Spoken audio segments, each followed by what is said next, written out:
Поэтому мы начали искать альтернативу и остановились на методе усреднения по Пекину. Но он позволяет нам ввести пару параметров, которые помогут нам адаптироваться.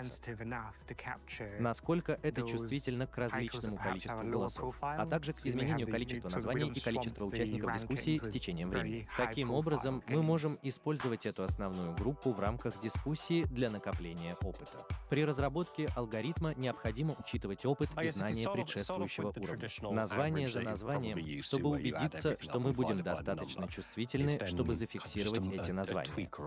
Возможно, они будут менее заметны. Так что у тебя может возникнуть необходимость, чтобы мы не заваливали рейтинг играми с очень высоким рейтингом.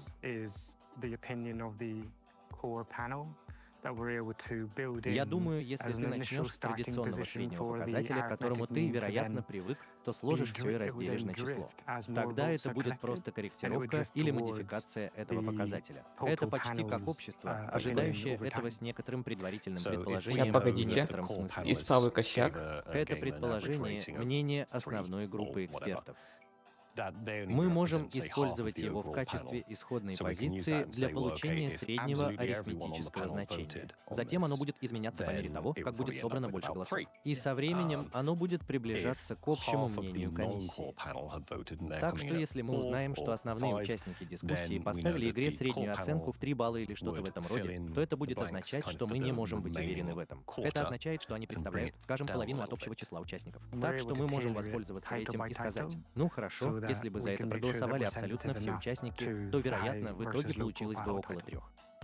Если бы проголосовала половина непрофильных участников, а их будет 4 или 5, тогда мы знаем, что основная группа заполнит пробелы в оставшейся четверти и немного снизит рейтинг. Мы можем адаптировать его название к названию, чтобы быть уверенными, что мы достаточно чувствительны к высокому или низкопрофильному названию.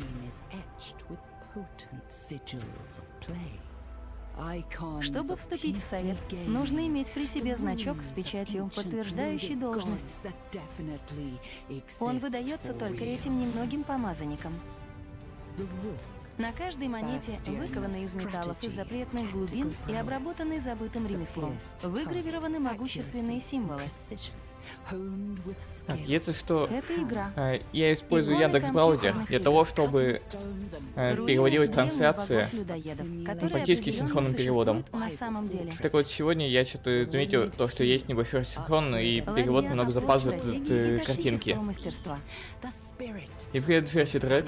Поражающая цель, меткость и Так, у меня тут аккуратность, возник оточенные косяк с мастерством. камерой, пытаюсь исправить. Молот, занимающийся строительством, крафтом, резкой камней и возведением стен смоделированных городов и крепостей для выживания. Крылатая пятка вверх и вперед, радость движения и скорости. Дух кроличьих прыжков. Жребий — это множество сторон веры и правил, по которым нужно играть. Рукопожатие — это братство в сотрудничестве и соревновании. Костер в лагере — это обмен историями и созерцание земного шара. Будь в центре. В совете пока Кстати, все как по безоблачно. громкости? Надо, наверное, потише немного сделать. У тебя саму есть трансляцию. видение истины и мудрость, которую Обычно где-то вот нужно так распознать. нормально. Эти монеты — нечто большее, чем просто сувенир с восхитительным весом. Они являются символом опасного знания. Они свидетельствуют о преданности делу и грозных последствиях. Никто, кроме хранителей королевы, не обладает властью выбирать наиболее желанных.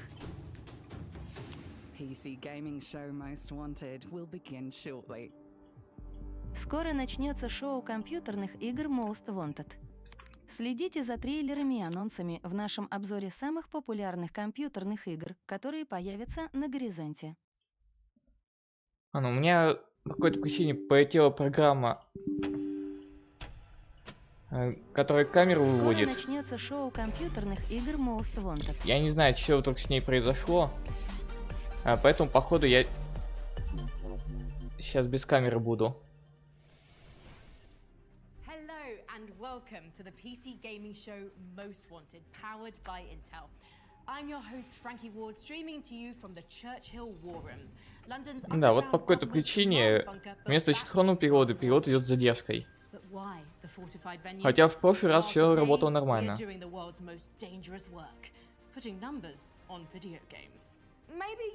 Привет и добро пожаловать на шоу компьютерных игр Most Wanted от Intel. Я ваш ведущий Фрэнки Уорд. Веду трансляцию из зала военных действий Черчилля. Это подземный правительственный командный бункер в Лондоне, построенный еще во время Второй мировой войны. Но почему именно это укрепленное место? Ну что же, сегодня мы занимаемся самой опасной работой в мире. Вводим цифры в видеоигры. Возможно, ты заметила, что в последнее время появилось много видеоигр. Именно поэтому в течение следующих 1,5 часов мы будем показывать анонсы и эксклюзивные анонсы. Мы будем подсчитывать окончательный рейтинг неизданных компьютерных игр, выбранных советом. Команда PC Game, состоящая из более чем 70 экспертов отрасли, была отобрана собственноручно. Мы поручили работу легендарным разработчикам игр, экспертам по доступности, игровым критикам и создателям контента. Сегодня мы выбирали, какие игры завтрашнего дня заслуживают твоего внимания. Мы подсчитали эти голоса, чтобы выбрать самую желанную. 25 лучших игр для ПК, которые выйдут в ближайшее время, были выбраны лучшими умами в области видеоигр. Но мы на этом не остановились. Мы путешествовали по всему миру, чтобы встретиться с разработчиками в их студиях и получить информацию с первых рук от умов, создающих игры, которые нам нужны больше всего. Мы будем транслировать эти интервью на протяжении всего шоу. И это еще не все. Все это шоу — демонстрация игр, о которых, как мы думаем, вы будете говорить в ближайшем будущем. Мы также выделим игры из списка пожеланий PC Gaming Show, чтобы вы могли увидеть еще больше новинок и новых трейлеров. Давайте начнем с игры, которая занимает 25 место в списке самых разыскиваемых. Она по-прежнему будоражит воображение. Я имею в виду, что может быть лучше для нашей первой игры, чем разрушающаяся нефтяная вышка у побережья Шотландии, где обитает потусторонний монстр. В этой психологической игре ужасов нет оружия. Но я уверена, что с главным героем все будет в полном порядке. Кстати, помню, да, нам эту игру уже показывали. Дорогую Эстер Амнезию, машину для свиней. Да, я здесь, но у меня полетела программа, через которую я камеру вывожу. Номер 25. Она все еще будет бездна.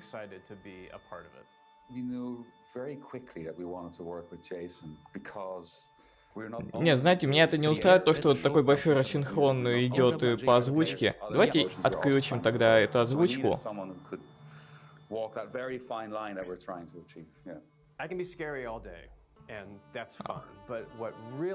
Из старого. Ну, например, тут анонсировали ремастер Good and Evil. Советую. And dialed in. We sort of split the sounds of the score in half. And one half of the score, не, понимаете, вот одна из официальных программ NVIDIA взяла и полетела и не хочет работать. Все сломала. An actual sound sculpture that was built specifically for the score. I've got a friend who literally is a metal artist, and he ended up creating a sculpture which he affectionately named the Rig. Every surface of it can be tapped, bowed, scraped, or rubbed, and it makes all these different sounds. And they are about as non-human and non-emotionally tender or sensitive as you can get. It's the opposite end of the spectrum. It's an emotionally complex game, and I think the music is able to reflect this with the use of так, ладно, если я попробую сделать вот так. А, ну да, там настройки не те стоят.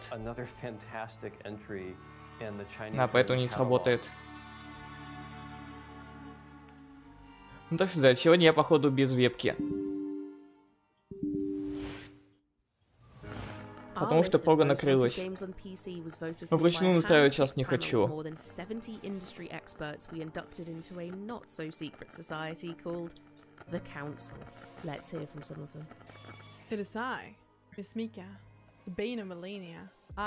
I'm a member of the council.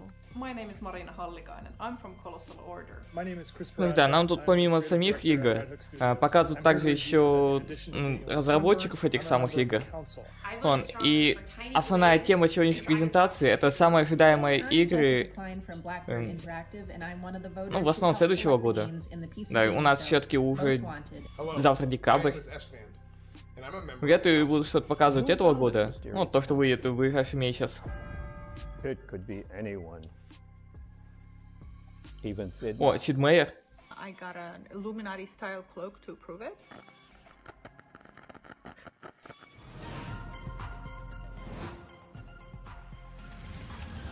Да, ну вот... Так, следующая игра у нас Sword of the Sea. Ну вот игру, которую до этого показывали, я ее жду. А, привет, Black Cable. Нам одну игру показали уже. Сейчас вторая. Помнишь, на прошлой и позапрошлой презентации показывали игру хоррор там на нефтяной вышке, который. Вот его и показали.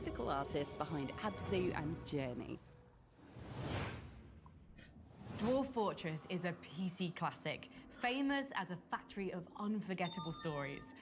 After releasing way back in 2006, Dwarf Fortress finally migrated to Steam 1 year ago. Soon the masterpiece of sandbox simulation is expanding. Ну да, вот сейчас игра, вот она вроде как раз таки в твоем духе. Вот Swords of the Sea.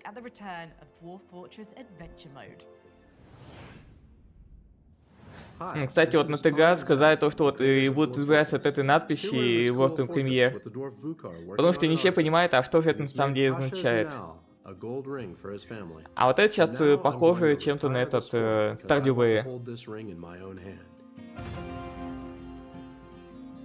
А, это дворф... Все, понял.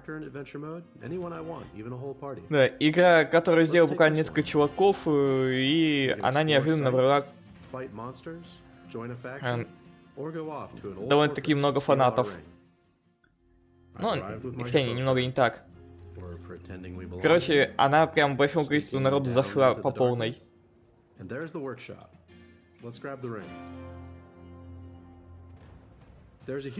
Я проходил все основные части Ассасина. Начиная с самого первого и заканчивая Вайгалой. Я пока не играл только в Мираж.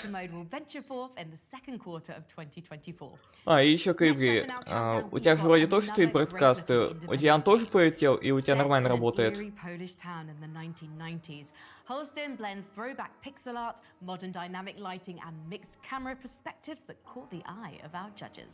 А то вдруг это типа какого-то сбоя у них. Потому что я не знаю, у меня просто сам бродкаст полностью отрубился, он ни хрена не видит, ни хрена не делает.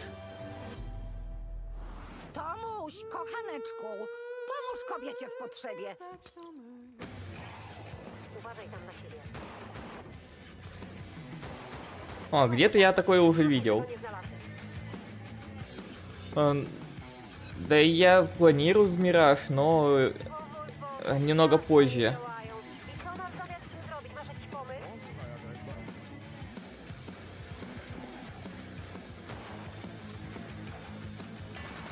Даже знаю, где его достать можно.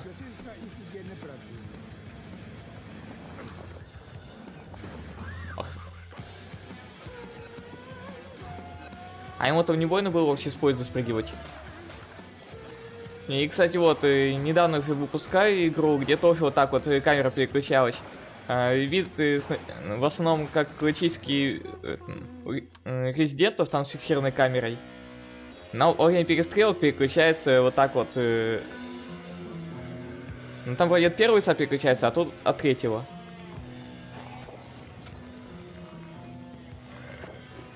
Ну, с одной стороны, довольно-таки прикольная механика. Но, как по мне, это немного неудобно. Лучше уж от одного вида всегда играть. Когда он гуляет туда-сюда.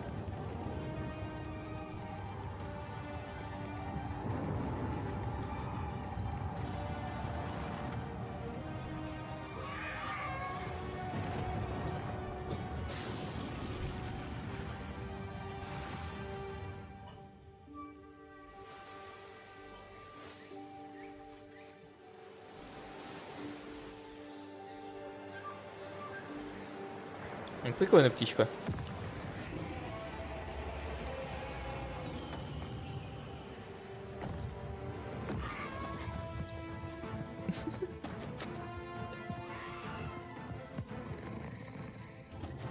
Ох, блин. Напоминает чеширского кота.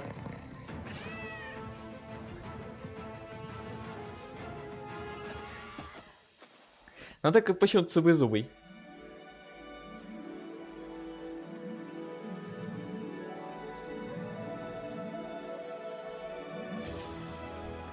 Ну а теперь нам показывают уже истинную суть игры, это выживать.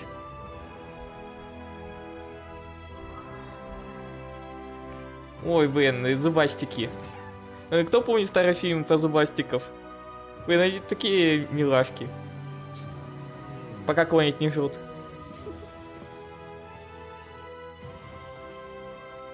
Их там вообще сколько частей-то выходило, я 4 части точно помню.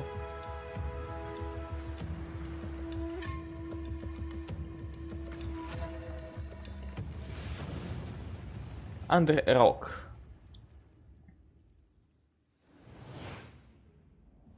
Explore a world that evolution forgot in Under a Rock, launching in early access next summer. Up next, the clock ticks towards the dark hour once again. February brings a long overdue reimagining for the game that found the magic mix of Я тут решил отказаться от этого перевода Яндекса, потому что, блин, как бы задержка трансляции обычно идет на минуту, как раз, и чтобы он успел все перевести. Но почему-то перевод был с задержкой секунд на 10-15. И поэтому я решил сбить на него нафиг. Персон Триллиот. こんにちは。ペルソナ3リロードプロデューサーの新妻亮太です。この度は数多くの Я не так давно пятую персону проходил, мне понравилось. Вот думаю, может потом и третью пройти, ну вот Риот, который выйдет.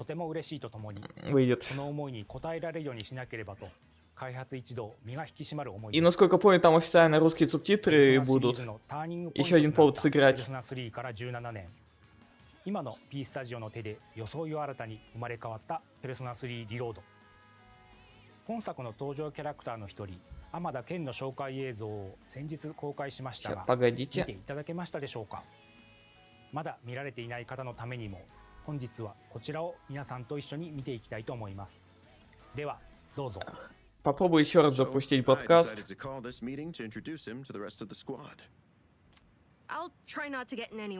Dishonored. Да, вполне неплохая, интересная стелс-игра. Правда, на хорошую концовку у меня не получилось пройти, но да ладно. Я не особо и не пытался. Но проработано там все довольно хорошо.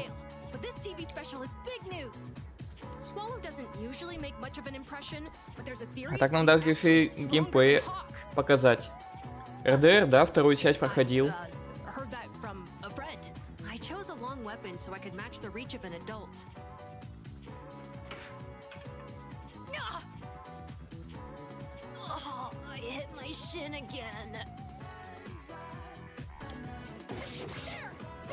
Ну, боевка-то такая же. Но если знать, как выглядела оригинальная третья часть, то они довольно-таки хорошо все проработали.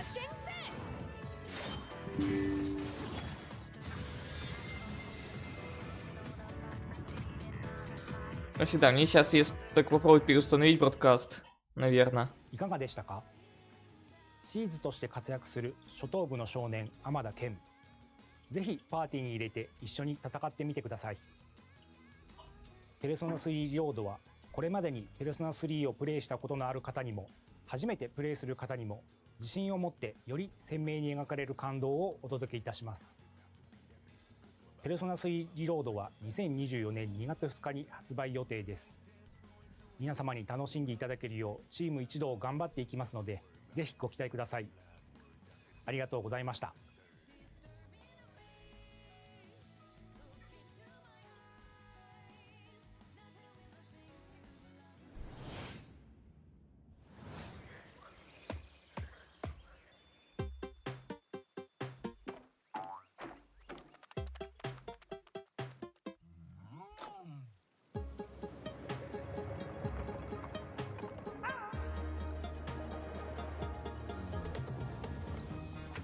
Блин, Unreal 2. Блин, я помню, в первую часть баловался.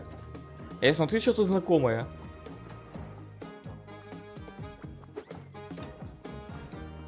Ну, я тогда чисто баловался. Ну, как бы немного поиграл и потом забил. Но игра абсолютно забавная.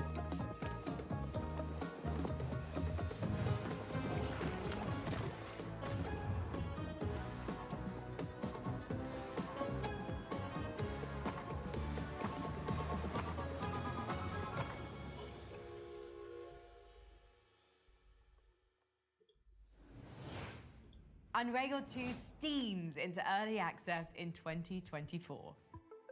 We continue our march through the most wanted with a game that's a truly handcrafted work of art.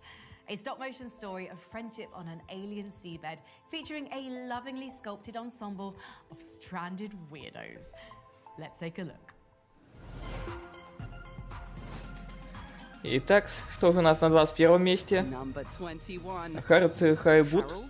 А, вспомнил, это да, про глиняного человечка. More than 10 years ago, we started building tiny sets and puppets to make our game Harold Halibut. Now, the wait is almost over. Enjoy our new trailer. Блин, еще никак не выпустят. Is a kind of adventure. A way of exploring lots of little worlds that exist within the Fedora. Я помню, вообще пластилиновые игры-то не так часто и делают.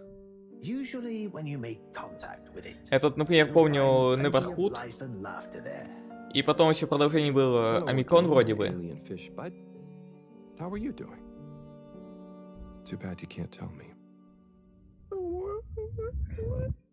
Ну и, наверное, многие помнят пластилиновых Оэса и Громита. I quite wondered if maybe you'd take Harold with you. Me? To the cave? Yes, to investigate the source of the particles. Humans are so unpredictable and complicated. There is almost nothing to understand. Please witness the future of Fedora. I thought you said it wasn't a vote. It's not. I just happen to agree with them. Is that Dr. Computer? You may commence stage D as discussed.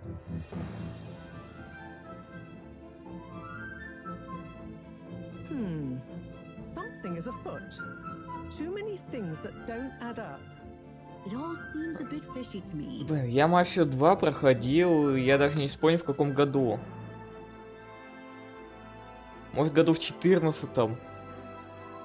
И это так, навскидку.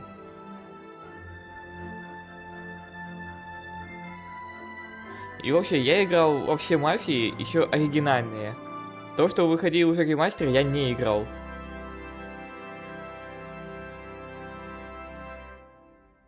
By the way, he's saying he's a human.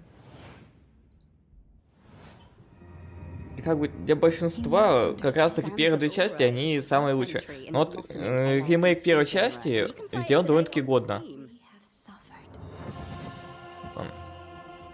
Вторая часть тоже довольно-таки атмосферная. Третья, она уже не меняет стиль, но от этого она не становится плохой. Из-за чего ее многие ругали.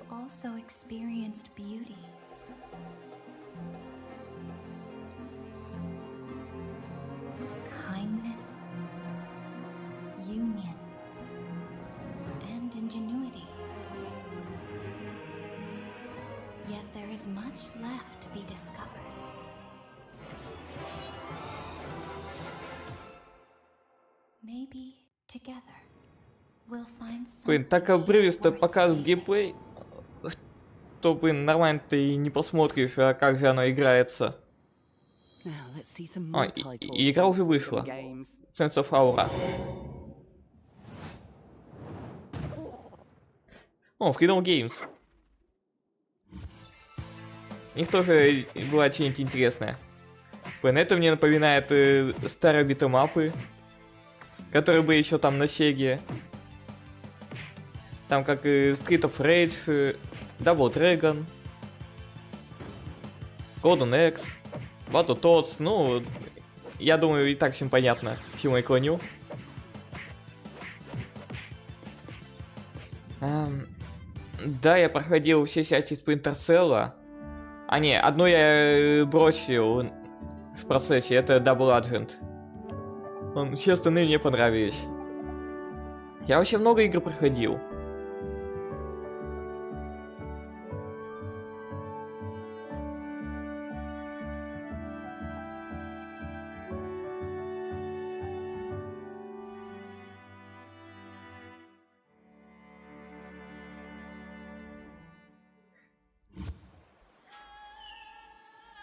А вот это у нас что такое? А, это очередной выживач.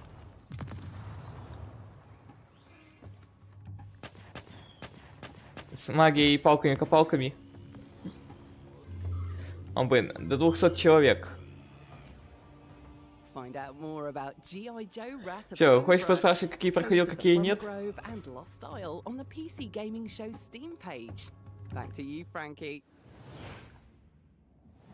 2023 has been one of the best years on record for RPGs. With Baldur's Gate 3 ushering in a renaissance for classic role-playing, could there be a better time for a game set in a new universe from Ed Greenwood, creator of The Forgotten Realms? For a closer look at the upcoming RPG sandbox, we traveled to Montreal, Canada to speak with the developers of Смотря что именно сравнивать. Сюжет обычно хороший у Call of Duty, если не считать последней части.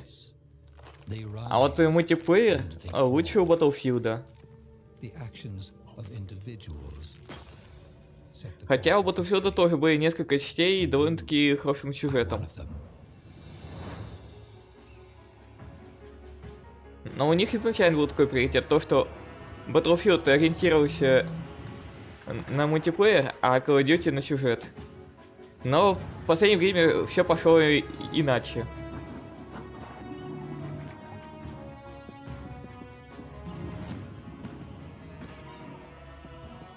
Как бы если уже брать последние части, то Battlefield становится лучше Call of Duty по всем фронтам.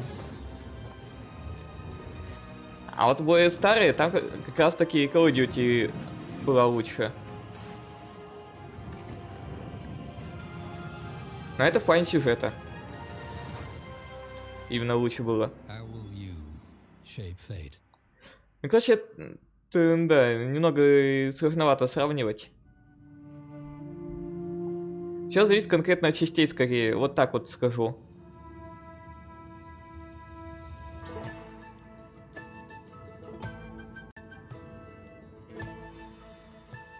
I'm Malik Bukira. I'm a co-founder of Spearhead Games, and on the games I do creative direction and design. The aspects of the tabletop experience of RPGs that we really want to bring, the freedom is a big aspect, and not just the freedom, the sense of agency with that world. Freedom alone is cool. Так, я починил камеру. Аллилуйя.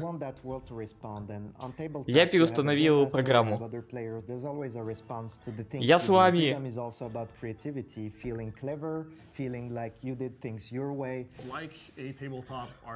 Ох, блин, знаешь, вот тоже сложно сравнивать. У RDR 2 довольно-таки хорошо проработанный мир, и куча всяких деталей. А вот у Assassin's Creed Valhalla он больше в RPG направляющую идет. Там тоже есть очень много интересных дополнительных квестов, различных отсылок и прочего. Ну, блин, мне очень сложно выбрать что-то одно из них. Мне и то понравилось по-своему.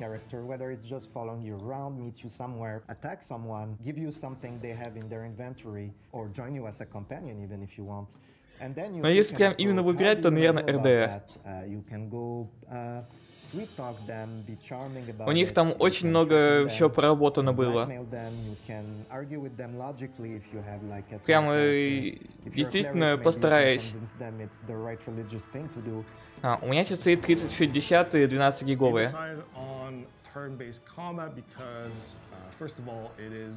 Фирму сейчас скажу, как она, MSI.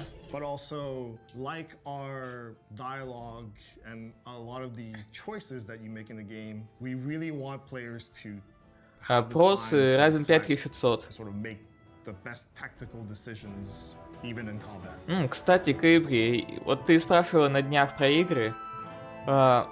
Я совсем забыл, это игра от разработчиков Desperados. Она давно уже вышла. Ты в нее вроде пока так и не сыграла.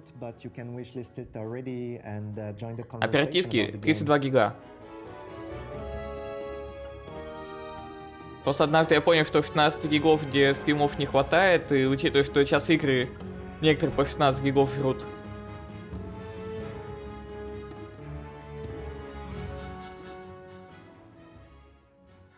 Блин, там на пиратскую тематику Shadow Gambit вроде. Crossed Crew. Вроде так называется. Не, просто у меня тут в чате вон спрашивают что у меня установлено в компе. Go to pcgamer.com/wishlist for a full list of every game in today's show. Up next on our most wanted list, you'll want to keep your blaster hand ready. In a galaxy of Моя эфирная кружечка. Блин, там правда дякайна у вас, но все-таки подписанная. О! Star Wars решили тут все показать. Это тоже вот одна из ожидаемых мной игр. Hey there, I'm Ammunition. I'm a content creator, but if you couldn't tell, I'm also a huge Star Wars nerd. I'm really excited about Star Wars Outlaws. Да, я видел, у тебя там даже столько тысячелетия сзади стоит. The Star Wars universe obviously is very cool. They're focusing on kind of more of the original trilogy era, which is very cool. But I'm also happy that they are. А вы назовете дату выхода? Было бы неплохо. Thing, at least that's what it appears from the trailer, but rather just like a heist video game, which should be really cool. And I love seeing developers lean into single-player games because not everything needs to be multiplayer, not everything needs to be online. I love single-player stories that. Интересно, какая игра по ЗВ выйдет у Ubisoft?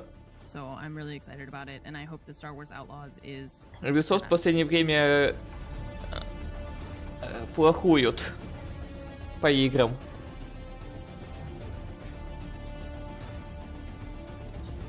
Они еще никак Good and Evil 2 не выпустят. Про него вообще уже давно молчат и, возможно, даже и не выйдет. А его анонсировали, я скажу, еще, блин, в районе 2010-го? Я сейчас точно не помню год. Короче, больше 10 лет назад анонсировали, потом забросили, потом снова продолжили разработку, потом снова забросили и хрен его пойми, будет игра или нет. Skull and Bones. С ним тоже сейчас фиг пойми, что вытворяется. Но вроде как бетки запускаю уже.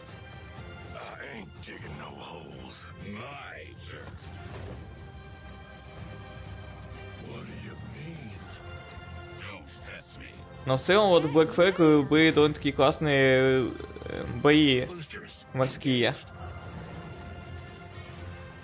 И вот на их основе сделать мультиплеер, да, идея хорошая, но реализовать все никак не могут.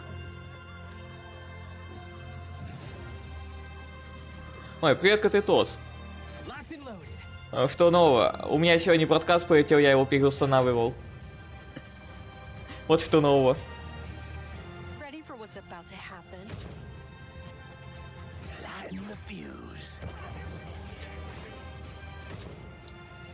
А, Катетос, ты вроде еще не в курсе, но я теперь живу в Нижнем Новгороде, а не в Перми.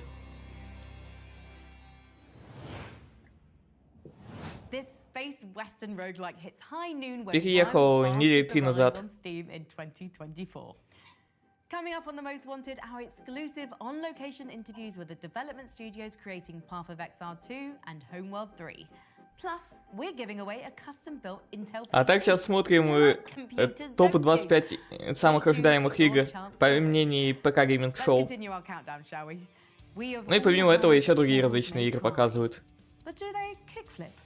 У нас же все-таки двухчасовая презентация. И за это время успевают показать очень много всего. Так, на 19 месте у нас Skate Story.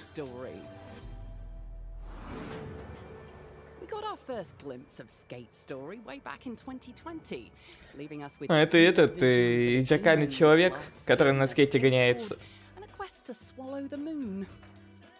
А, помню, да, показываю эту игру.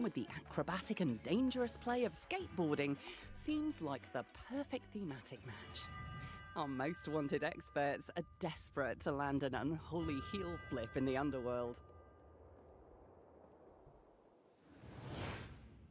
Но когда я вижу игры, где надо кататься на скейте, сразу вспоминаю Тони Хока. But in this up-and-coming city builder, the true pirate utopia is yours to build, ensuring the golden age of piracy lives on. Coming in 2024, here's the world premiere, Republic of Pirates, Ireland. Так, какая-то игра на пиратскую тематику? Корсары?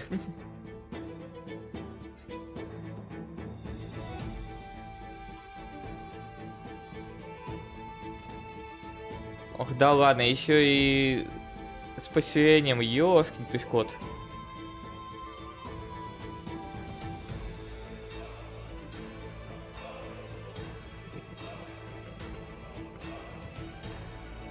Короче, экономическая стратегия. Ну серьезно. А как же захват территории, как же морские бои? А, они... Ладно. Вот оно есть. Ну что, я бы хотел именно симулятор пиратской жизни. Ну, да, у нас есть Sea of Thieves, но в него как-то не хочется. Я лучше, наверное, Black Flag побегаю. Блин, опять у нас переключение камеры. И почему у меня сразу какие-то флешбеки с этим... как же он назывался? А это у нас Data Jack? Как же... Deus Ex, во.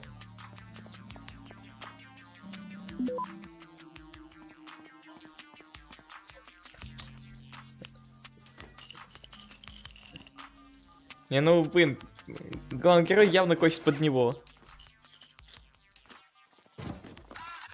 Но вот эти вот разные взломы довольно неплохо сделаны.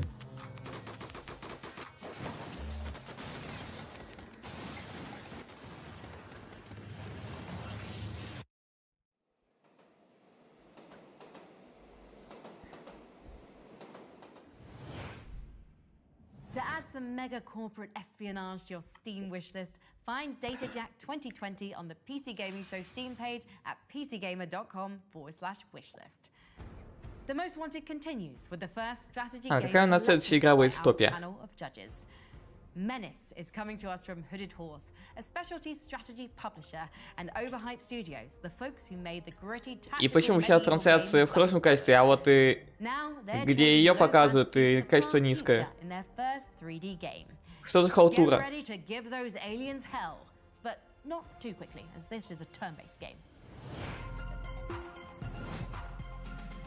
Итак, 18 место. Menace? А, это... А, все вспомнил.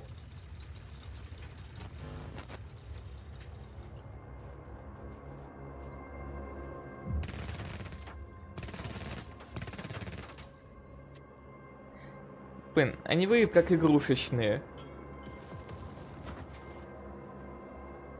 Тактическая пошаговая стратегия. Ах да, пошаговая. Ну вот эти чувачки, блин, выглядят как, ну, знаете, вот эти солдатики игрушечные, ну, блин. А вот это я тоже игру видел, припоминаю.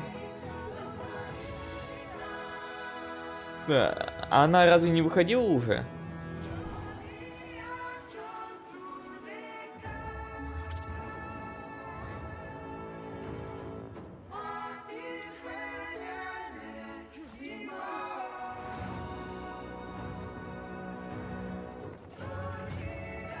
А, так, да, вон пишет то, что вот различные новые возможности добавляют. То есть это у нас обнова.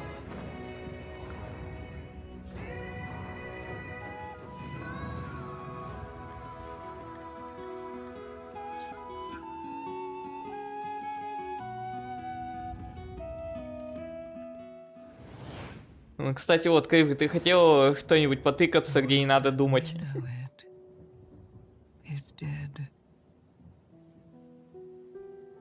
But with every death, new life blossoms. A life crying out into the void, fighting for its survival tooth and nail.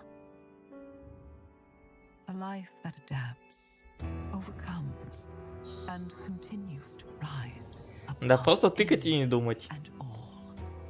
Life that learns to idolize and worship, sacrifice and maim, wage war and destruction.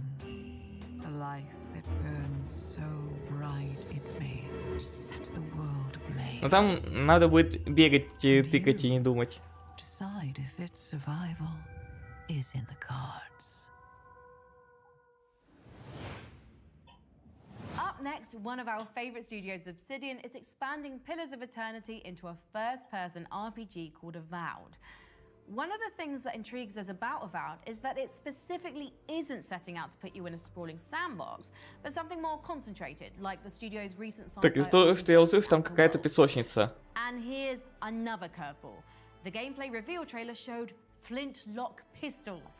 Ой, флинтлок? We might be living in the best moment for RPGs. Какая цифра?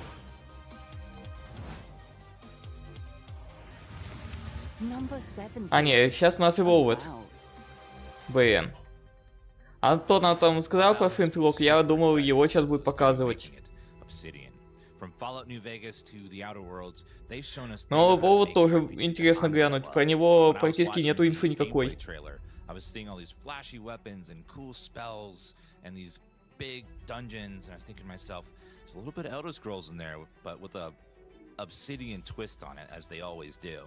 So I'm looking forward to probably crafting and big, beautiful storytelling, big set pieces. А тот игру даже сравнивают с серией Elder Scrolls. And I'm gonna sink my teeth into it.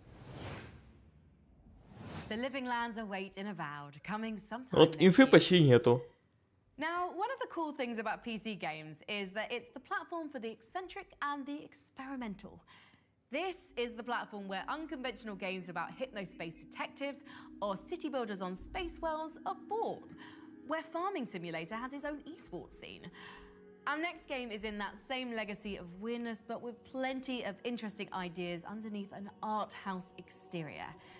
Indica is a meditation on religion and authority, following a nun's existential journey with the devil by her side. Let's see what kind of trouble the game's creators in Kazakhstan are getting into.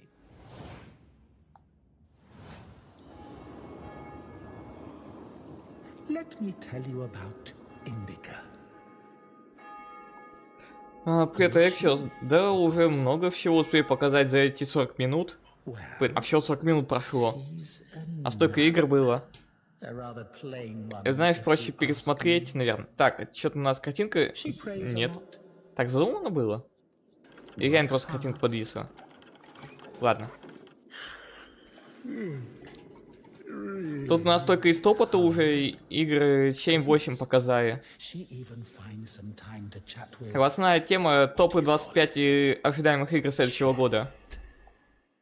Poor girl of all the boring places. Ну, также показывают и еще и различные другие игры, анонсы и прочее.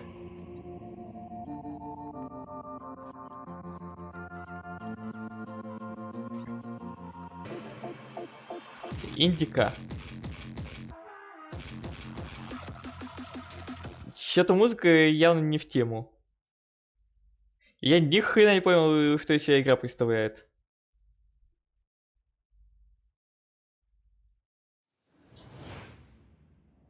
Indica arrives on PC in early 2024. Next, we've got a new game in a genre that continues to evolve and grow. The extraction shooter. Hawked is a colourful comic-style PvP/VE game where players deploy to a stylish island called Exile to battle risen men and fellow mercenaries for the treasures of a lost world. Now playable in early access on Steam, here's a fresh look at Hawked. Уже выходит. Так, это у нас какая из этих вот PvP/VE? А то их сейчас столько разных пихают.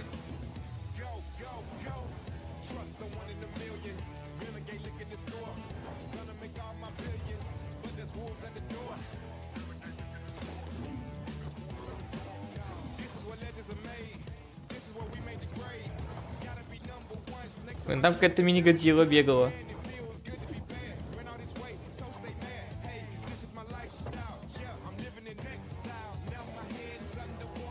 То есть мало того, что надо гасить всяких тварей, защищаться от других игроков, так еще и головоломки умудряться решать.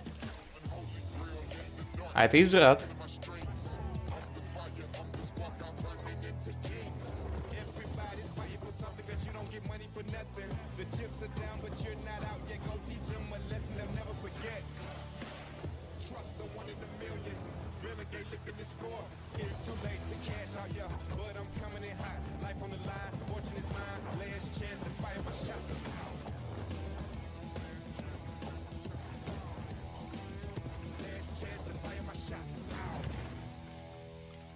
Холкет. А, еще и бесплатная.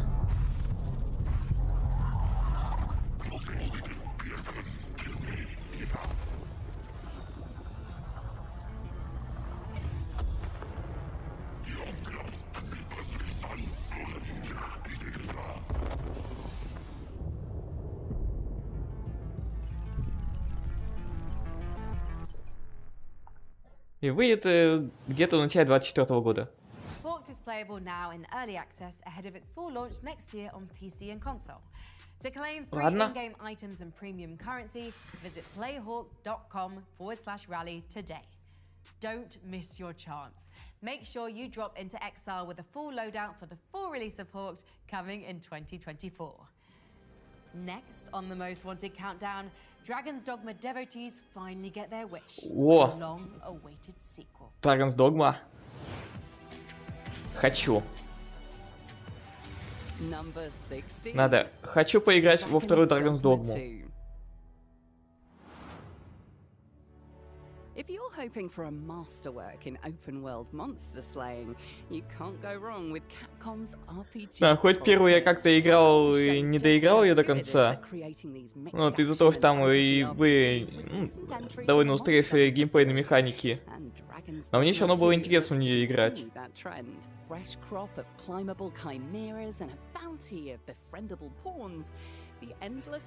Я и анимешку глянул.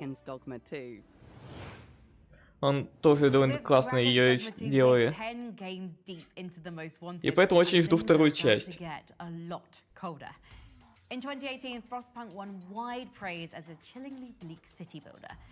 In a sequel set 30 years later, new factions arise as resurgent humanity faces its new greatest threat, itself. Let's hear from the game developer in Poland, 11-bit Studios. Так, на 15 месте Frostpunk 2. Когда вышла первая часть, я в нее позаипал.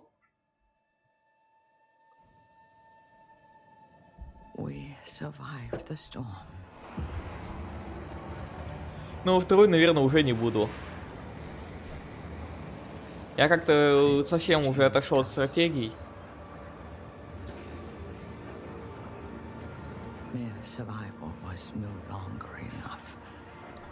Да и когда нынче пытаюсь, у меня они ни хрена не получаются. Меня просто сразу начинает разваливать. Фактически со старта. Ну, как получается? Вот игра только началась. Я начинаю что-нибудь строить, а на меня уже нападают. А мне неким отбиваться, и все. Мне хана. Примерно так выходит.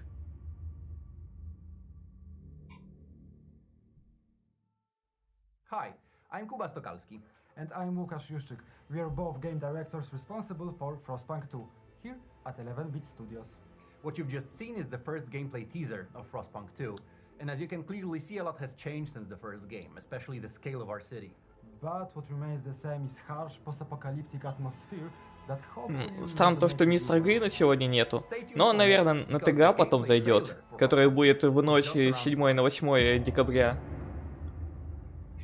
И там Xbox что-то прям обещают показать.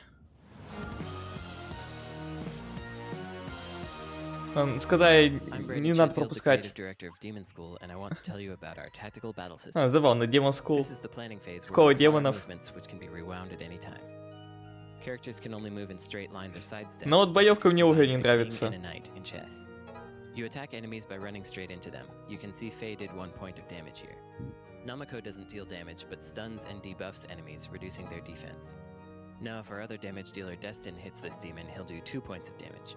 But we can take this further. If Newt, our healer, heals a character with full health, they get an attack buff. Destin now does 4 points of damage to this enemy. You can also do combos by pushing or pulling an enemy into another friendly character, as Namako and Faye are doing here. Once you're happy with your choices, you start the action phase and watch it go.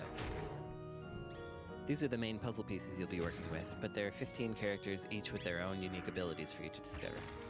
You can also study new techniques, improve your relationships, fight huge bosses, and unravel the mystery of why demons are breaking through. Но в целом, кстати, выглядит вполне неплохо. We hope you enjoy it. Единственное, что вот меня не устраивает, это боевка. Я тоже довольно-таки оригинально устроена.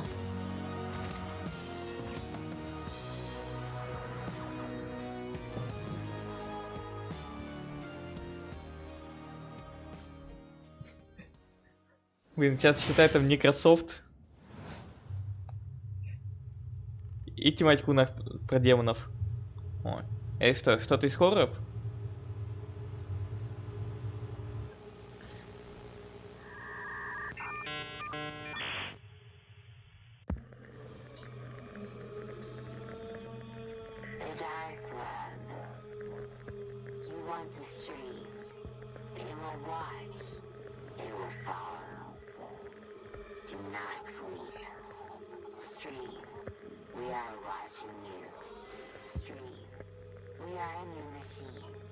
И что симулятор стримера?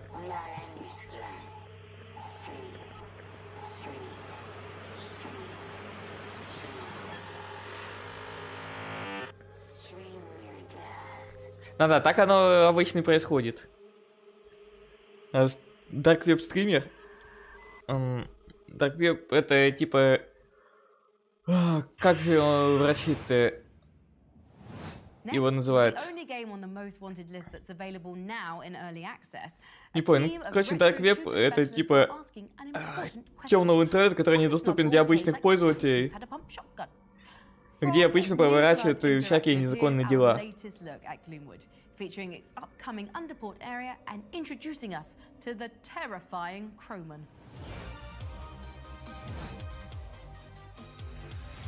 Number 14. Gloomwood. Это я тоже припоминаю такую игру. Но да, графически она как ретро.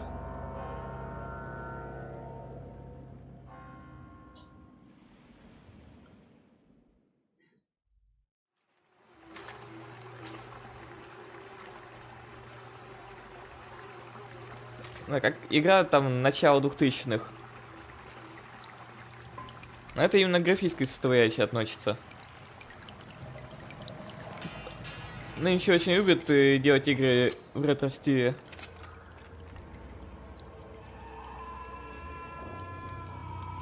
Я б шмайнул.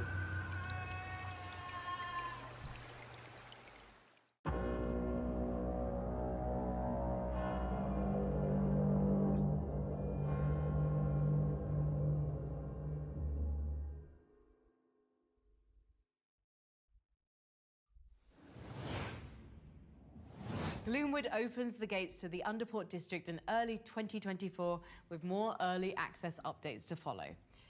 New Egg is, of course, one of our favorite. Вот еще такой вопрос. В этом году у нас не уходило ни одной части из Dark Pictures. Насколько я помню, следующая должна выйти в следующем году. И вот вопрос. Когда ее анонсируют? Обычно анонс происходил в конце части. То есть вот, проходишь до конца, и в конце прямо ролик был новой части. И выходили они всегда осенью. Вопрос. А может анонс будет на ТГ?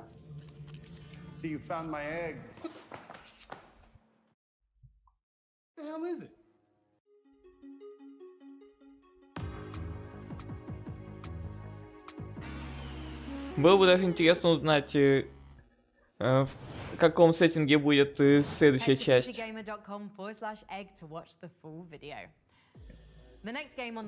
Да, минутка рекламы была. I mean, it's a decade after the release of Grand Theft Auto 5, and GTA Online is still clearing $500 million every year. How the hell do you follow that? And how scared should we be of the answer? Let's hear from our voting panel on how GTA 6 earned this position in our countdown. Так что у нас на 13-м месте. GTA 6. Да-да, это одна из ожидаемых игр, но ее даже не анонсировали до конца. Да, анонс был, но просто для галочки, как это было за Elder Scrolls 6, который тоже можно, по сути, запихнуть в этот топ. Да, игра будет. Когда, как, зачем, непонятно. Она просто будет. New cities, new surroundings. Just the amount of things that you can do in this open world sandbox, and whether you just want to screw around. Rockstar recently acquired CFX, which is the Он также из анонсированных игр, которые неизвестно когда будут. Можно отнести Silksong, который Кэйбри прямо ждет не дождется. Вот Good and Evil 2.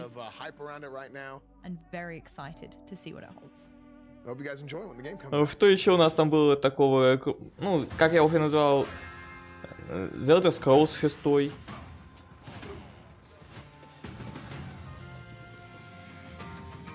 Может, GTA вообще в году там 27-м только выйдет. А ее уже тут в топ решили запихнуть.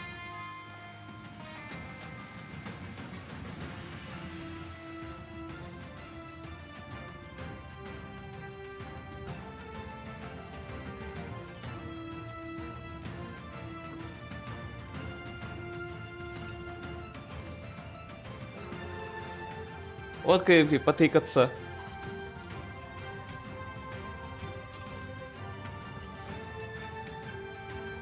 Хотя нет, тут надо думать. Топ-менеджмент.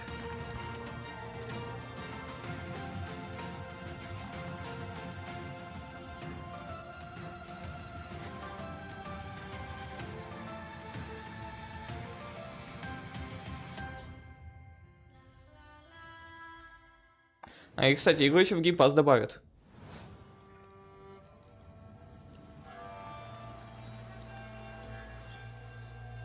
Кстати, помнишь еще игры из серии Medieval Dynasty, там, Sengoku Dynasty?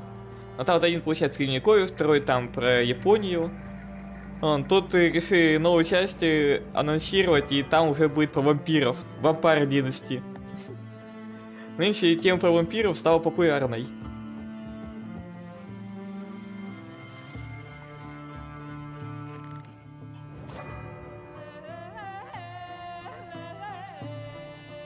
Как бы вот различные тематики просто меняются одну с другой. Вот были зомби популярные, было куча игр про зомби. Сейчас пошла популярность на вампиров, стали делать игры про вампиров. Но вот нынешний поток популярности вампиров, скорее всего, из Vampire Survivor пошел. Из-за чего начали делать одно, второе, третье с вампирами. Хотя тут еще другие различные есть факторы. Но как бы основной толчок, из-за чего все поехало.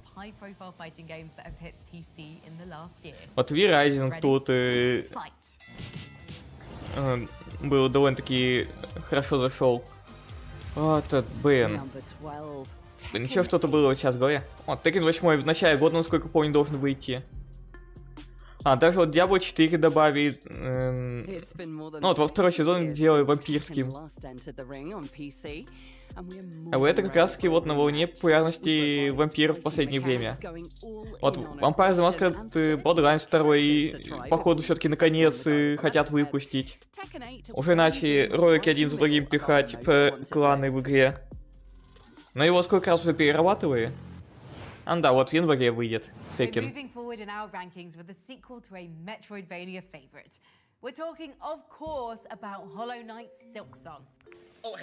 Силсонг? Я точно услышал Силсонг. Hi, Sean. How did you do that? Well, you know, it's PC gaming show tradition to have us like orbiting in a space frigate or in an underground facility, so I just started calling around. You video called a World War II bunker? I did. My powers are great, and so is my excitement for Hollow Knight Silksong. Каибри, ты дождалась. Number 11. Hollow Knight Silksong. В какой-то веке его показывают. Allow me to share 3 reasons why I'm excited for Hollow Knight Silksong. First, the graphics. I adore the original Hollow Knight art style, and they're giving me more, but elevating it with more detail and layering. Но он просто в разделе ожидаемых игр. Новой информации, скорее всего, по ней нету. Super fast, snappy movement with slow, chunky Souls-like combat.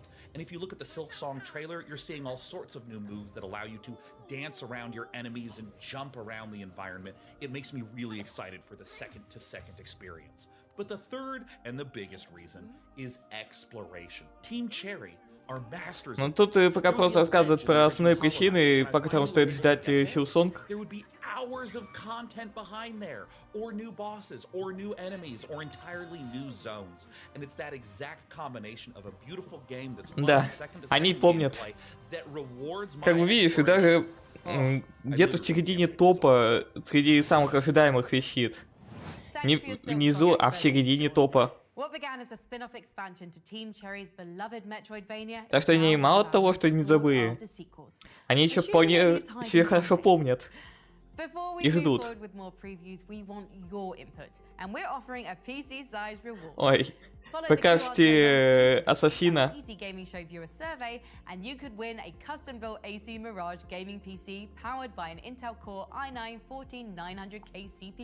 Ну так я вот не совсем понял, по какой части, но больше всего похож под Origins.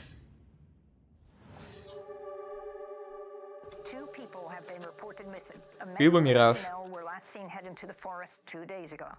18 has not been seen since September 24th. We had a chance to speak with the mother. It's been 3 years since he's been missing.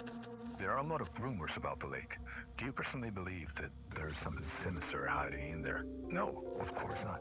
People know. Из того, что показывают, это похоже на очередной хоррор, но опять-таки, ну, ни хрена не понятно из того, что отображается.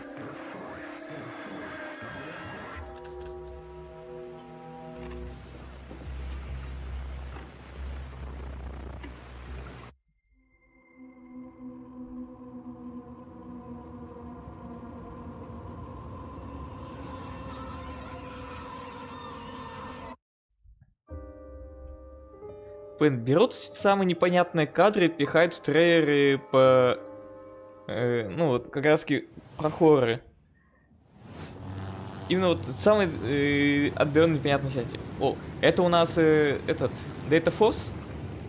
Тоже можно отнести к одним из ожидаемых. Все-таки как-никак перезапуск серии решили сделать, новую часть выпустить. А то старые выходи в начале нулевых. Там вроде какие-то в 90-х еще выходили части, какие-то вот именно там 2000-й, 2002.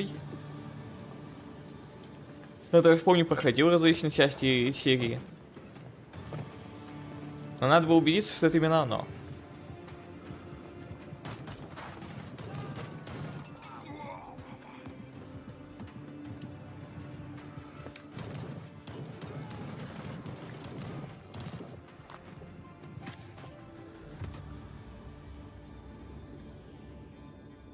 Нет, это вообще Грейзон ВФ. Черт. Но вы, кстати, классно. Вот мне сразу вспомнились вот как раз такие Data Force, Арма. Такие вот игры. Из того, что увидел. Хардкорный шутер, учитывая, как там он сходил в пулю и сразу ему хреново стало. Redline, as your combat AI, I have to warn you that pressing the wrong floor may lead to unexpected consequences. Здрасте. Воу. Стененько.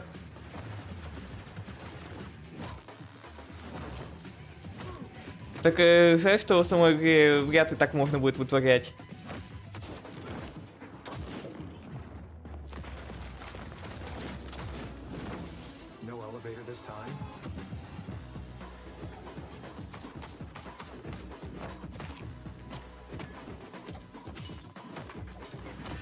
Блин, но вообще приемы... Блин, очень классно выглядит. Если бы такое было в основной игре, я бы обязательно сыграл. Spine. Slash, shoot, repeat. А конкретно геймплея мы не увидели. Чисто синематик. We're just minutes away from starting our top 10 countdown. And make sure you stick around all the way to the #1 game on our list to see some exclusive gameplay footage. But before that, here's a message from our friends at PC Game Pass.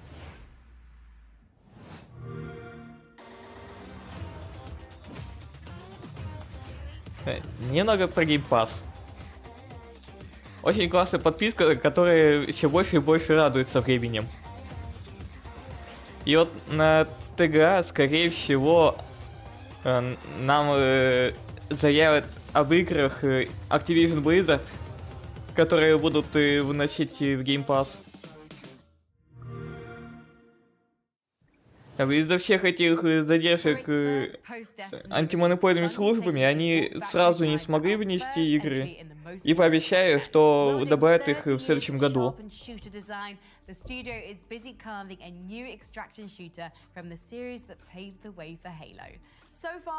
А там и Call of Duty. На Overwatch как-то вообще пофигу. Diablo.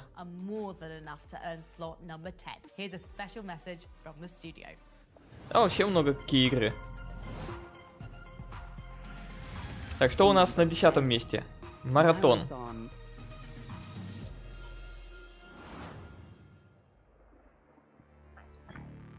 Так, название знакомое, саму игру что-то не особо могу вспомнить. Она мне не так сильно запомнилась. Hello, I'm Christopher Barrett, franchise game director on Marathon. We're incredibly humbled by the reception Marathon has received since its announcement earlier this year. Being voted one of the most anticipated games on PC is an honor which absolutely. Ну да, это у нас сетевой шутан вроде бы. The whole team's hard at work right now. От Bungie. Building Bungie's take on the extraction shooter genre. Так, а Bungie это у нас вроде те, кто Destiny сделали. Если я ничего не путаю. А я вполне могу.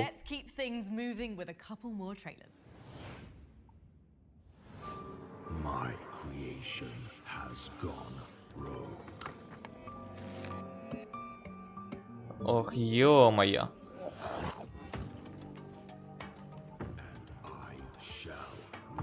Так, погодите, это типа локация...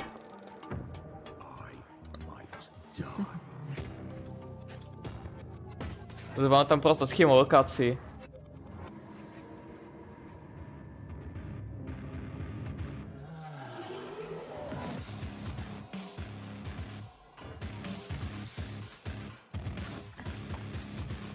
Означает это, что можно самому как-то модифицировать локу?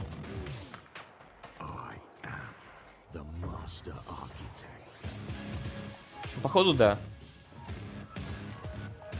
Создавай себе уровень сам.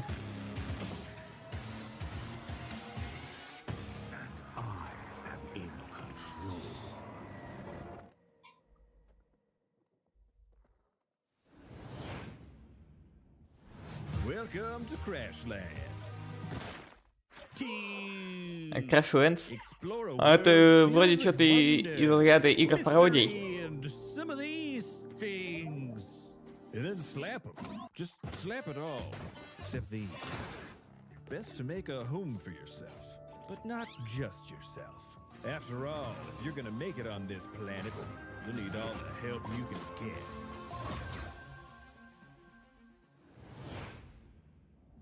Crashlands 2 drops onto Ну так, сейчас побегать, поуграть. Блин, я бы еще в список ожидаемых, кстати, добавил бы Hellblade 2.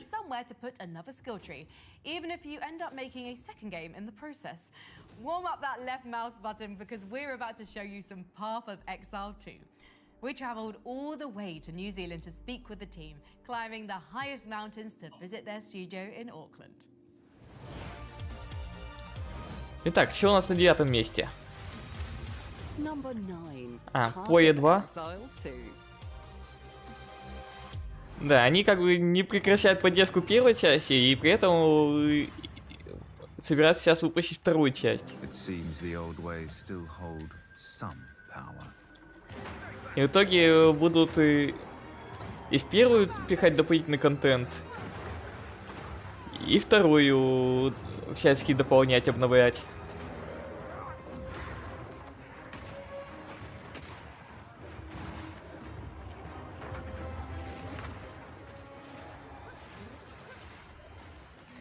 Это, понимаете, просто фанатам придется играть в обе части сразу.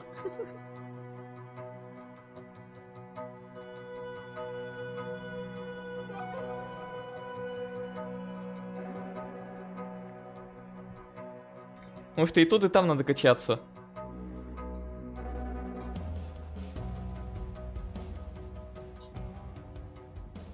Path of Exile 2 is basically our next generation action RPG. And one of the things we really wanted to make sure that we were doing with it is to make the action combat really, really excellent. We just want to make sure that anyone playing the game, you know, you can play it like an action game, feels fun to play. You know, we've added things like dodge rolls and like hack canceling, things like this. And it just means that the так да, по геймплею as well as everything else that you'd expect from a изменений-то вряд ли особо будет ждать. Это, по большей части, наверное, будет как доработанная первая часть. Да и я даже особо сильных отличий от Diablo не вижу.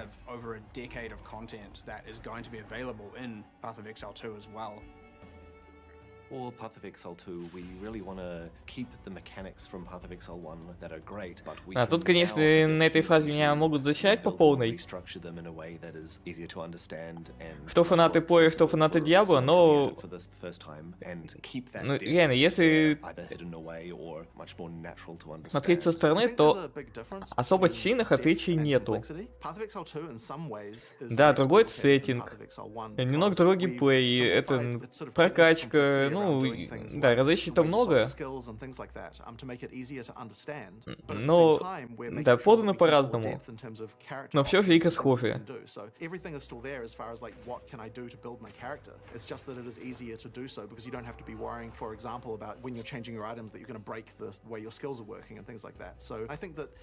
Ну и, в принципе, это относится к жанру диаблоидов.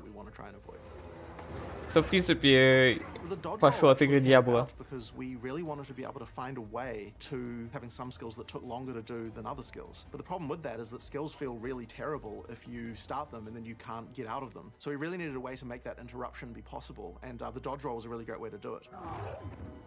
We actually already had a philosophy for Path of Exile 2 boss design, where we wanted to make sure that everything was dodgeable. But previously we were just doing that by running around. But I think the dodge roll has actually changed a lot of things, and especially because, you know, now that you can expect a player to be able to do that, it means that we can have the expectation and the balance as well. We've done fresh design on everything. We've taken some. Они даже сами вот сейчас, когда рассказывают, упоминают Diablo. Ну, потому что, ну, как сравнивать Diabloid и при этом не упоминать Diablo. I'd say a lot of the monsters are faster, for example, which is where dodge roll helps to come into play. We have secondary AI systems that allow the monsters to do skills while they were performing another skill, much like how a player can dodge roll to interrupt. Все Диаблоиды сравнивают с Diablo. Это прям классика. Monsters doing interactions with the environment. They'll interact with the world more. A lot more spawning from things. A lot more, like in one of our areas, the Isle of Kin, we have monsters riding on top of another monster. And then when they get close, they all jump off. Я больше скажу, даже есть игры, которые чисто различные вот экшен-игры с видом сверху сравнивают с Diablo. Даже если там геймплей разительно отличается, игра с видом сверху, ходишь сражаешься, значит Diabloid. Но это у них такое мнение. Но на самом деле все намного сложнее. Each different character class, we're thinking like, how can we make the skills here feel so different than every other class? For a lot of the really unique skill sets, like the crossbows, which are almost basically guns, there's a lot of work that's been done in other games. Но вот эта игра прямо действительно очень сильно похожа на Diablo.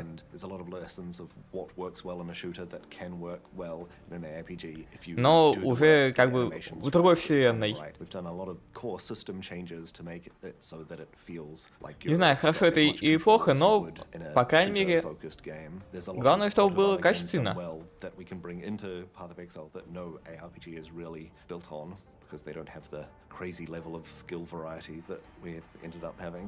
So we've got a live stream later today where we're going to be showing off 2 of our character classes. We're really deep diving into the mechanics, and we're really excited to show that. So if you're interested to know more about Path of Exile 2, then tune into that later today. Как много времени решил уделить Path of Exile.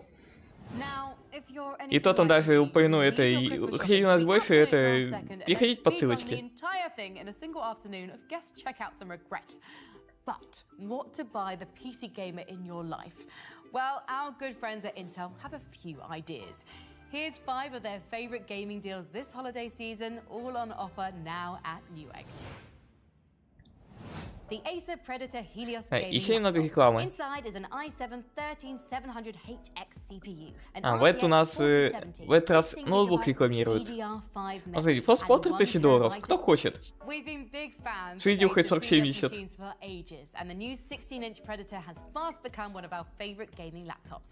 It's the perfect combination of processor, graphics card, big 240Hz screen, and price. Если честно, я бы не отказался от компа с видеохой 4070.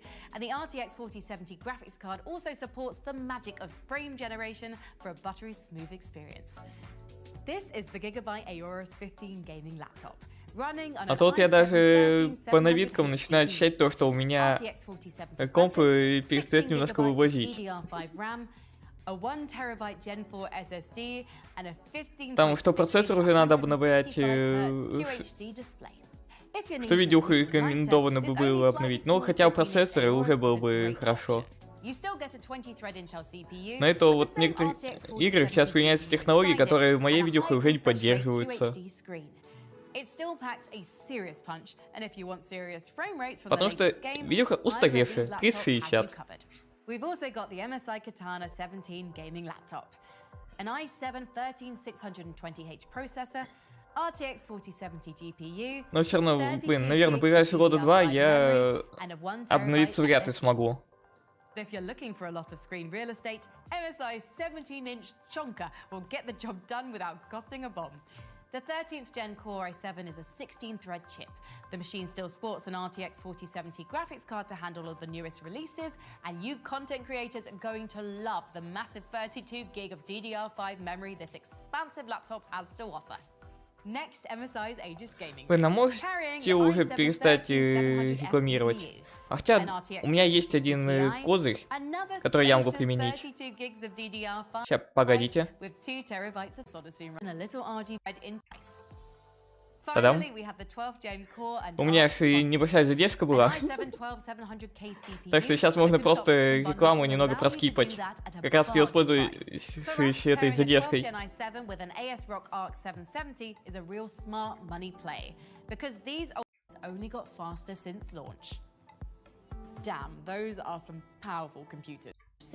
Тогда сократим разрыв. А, все, я уже это в прямой эфир вернулся. Просто убрал минутный разрыв.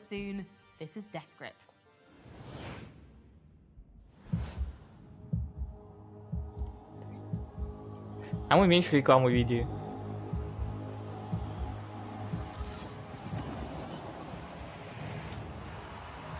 О, да ладно.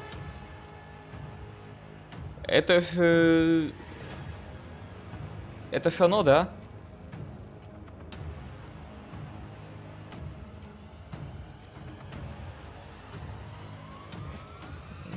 Мне же не одному так показалось, что это как гонки в первой части Звездных войн. Правда, тут еще и с вооружением. Тогда это у нас похоже на игры это Wipeout гоночки.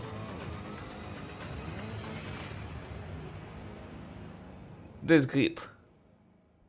Демку запустили. Можно будет опробовать, если что. Ну реально, вот когда показываю первые кадры, я подумал, то, что это реально может быть игра про гонки в ЗВ. And we want to help you decide which ones are the most deserving of attention. But if you're watching and wondering, hey, why isn't the Elder Scrolls 6 one of the most wanted games? Well, let me explain. Our voting process for the most wanted list prioritizes games that are imminent and that we know lots of information about. The more confident we are in a game's release date, the more rewarded it is by our voting system. But still, there's a long list of high-profile games that have been in dark mode for years and years. While theoretically что у нас будет they're следующим? frustratingly absent from the public eye. So, just to give them at least a moment of acknowledgement, I'm going to see how many of these I can rattle through. Ready? The Elder Scrolls 6, Bioshock 4, which was announced 4 years ago, the eventual Cyberpunk 2077 sequel, The Witcher remake, Project... Тут нам решили еще различные ожидаемые игры накидать. О, да, Dreadwolf ожидаю. Star Wars Eclipse, yes. The Tom Clancy's Splinter Cell remake. Oh, and that untitled Fallout-like RPG from New Blood. Блин, просто вот половина игры, которые сейчас перечисляют, я бы и сам сыграл. Wonder Woman game, the new Indiana Jones game from the folks that made Wolfenstein, Good and Evil 2, which has been in development for some time. Да-да, вот Beyond Good and Evil 2, который вообще никак не выйдет. Crisis 4. While I catch my breath, let's see a couple. Ну, если честно, я бы так вот на время вряд ли бы смог назвать хотя бы 5, и у меня бы просто в голове сразу каша началась. А это Flintlock.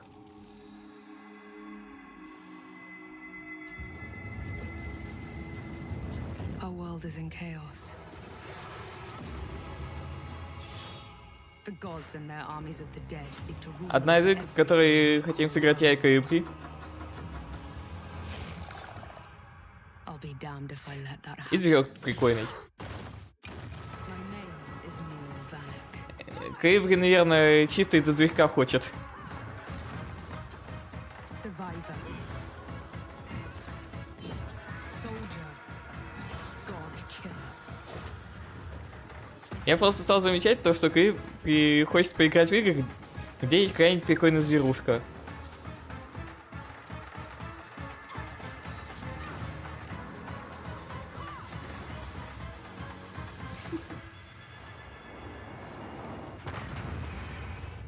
Я еще помню, как в Кении ты от этих мелких умерялась.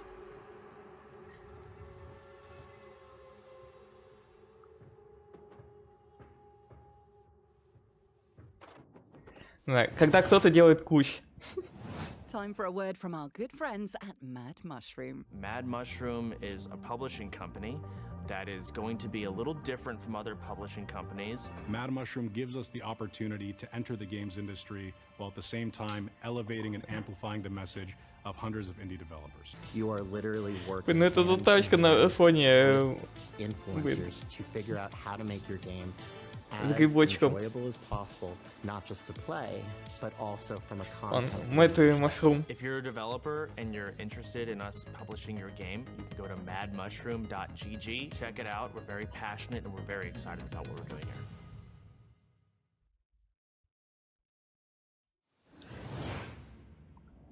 In a city that never sleeps, innovators like Kieran Short and the All Street New York City Collective remind us that with the right tools, like the Alienware laptop, the boundaries of art and technology can be pushed beyond our imagination. Мне кажется, сейчас стало больше упора на рекламу, чем на игры. Real-life XP Boost, the Alienware Power Boost benefit. Scan our QR code or visit the site below to see how Alienware is undeniably stepping up. Типа вот мы вам всякого напихаем по себе рекламы, и теперь будем наверстывать упущенное. In Islands of Insight, you awaken on a floating island as a seeker. Your goal is to explore a serene fantasy realm of ancient. Блин, мне сейчас это сразу вспомнилось. Кэви, вот ты бегала. А, Immortal Phoenix Rising. And unveil the secrets of the islands. Что-то на нее сейчас флешбэкнулось. А так тут, да, с упором на головоломки. Как Witness, например. And then decide to search for hidden objects, or go find some perspective or memory puzzles to take on. Designed by some of the best minds in puzzle design, our puzzles vary in difficulty and are thoughtfully crafted to be relaxing, challenging, and Нереально, вот если взять части с головоломками, то больше похоже на Witness.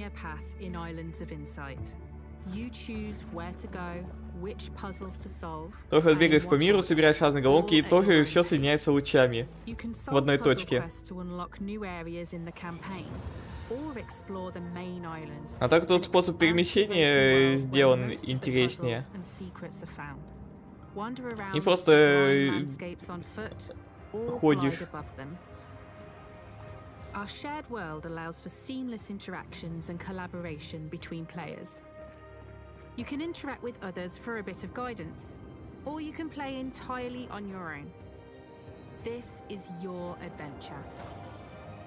In today's fast-paced world, we hope Islands of Insight delivers a sublime escape for А еще там показывают других персонажей. Неужто там будет мультиплеер?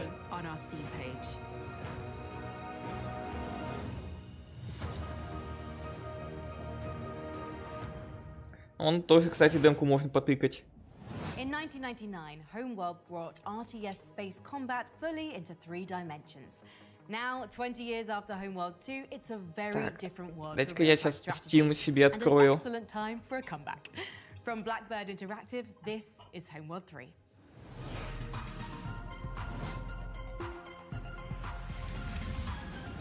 Number 8, Homeworld 3. Блин, как же там он назывался?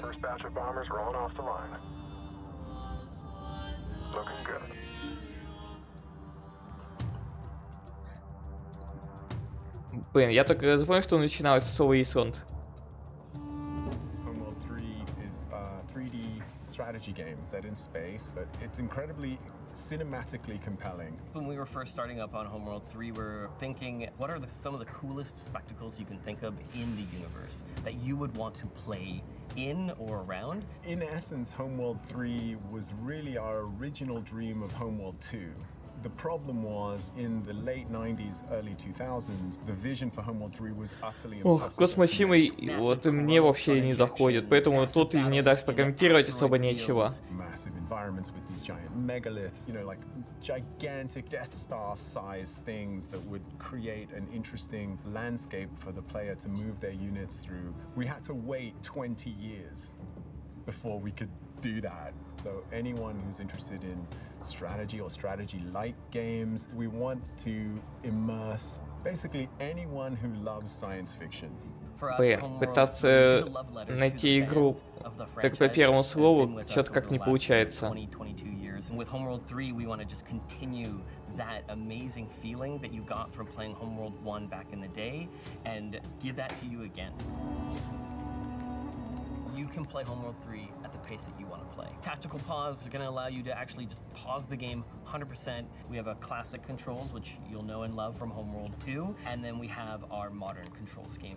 And that one is built around FPS controls that you know and love from the games that you've played before. So MOBA players, RTS players from other games will be able to quickly understand, okay, if I want to go somewhere, I just click on this element here. Cinematic combat is such a huge pillar to the franchise. We want you to be able to get in there, find the coolest camera angle, and enjoy the spectacle. For anybody who's never played a Homeworld game, they'll be able to get right into the action.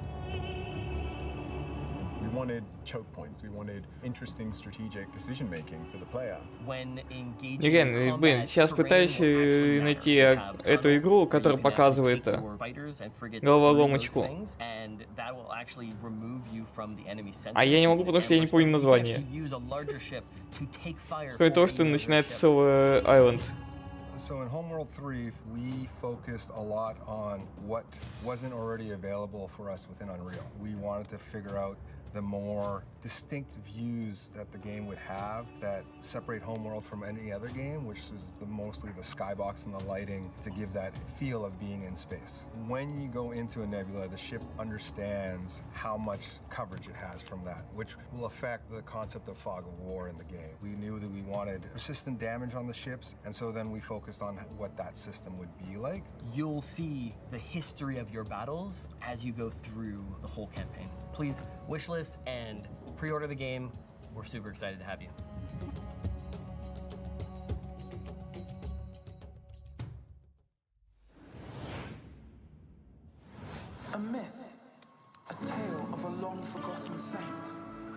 For there was once an empty potential about to be birthed into existence. Ой, ё-моё. Was greeted by short-sightedness. Although nigh honestly covetous, nor А, все.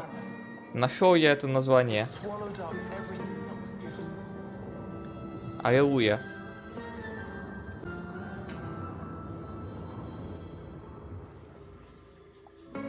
Да, и то, ради чего все это затевалось. Там есть функция кооператива. И даже почему-то написано как ММО. Reincarnate as fit and proper, but never aware. Dictated from beyond by blessed ignorance and idle hands. Uji's solidarity, like an utopian hummus. Blessed be she. Life is not given, but received. And her worth lies therein. Blessed is she.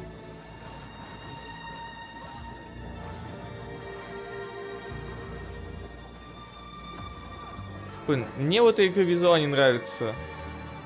Как она раскрашена.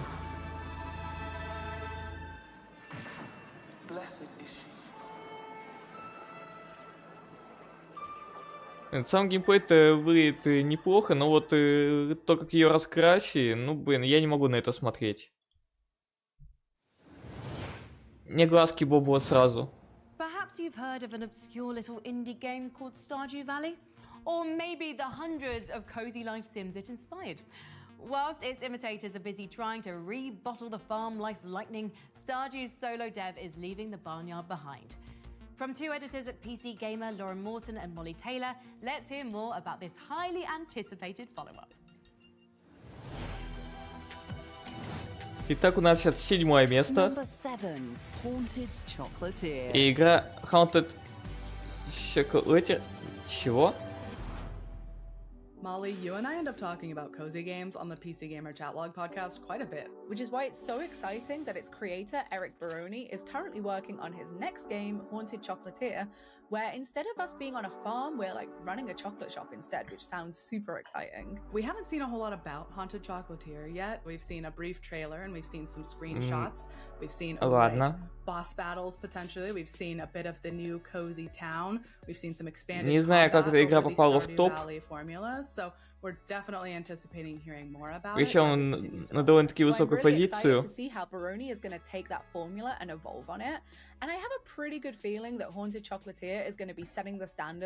Игра про приготовление шоколада. В пиксельном виде. Assistance required on the corner of 5th and 24th Street. A gas station has exploded and we require immediate medical attention. Received loud and clear. We're on our way. ETA approximately. А это что, симулятор службы спасения?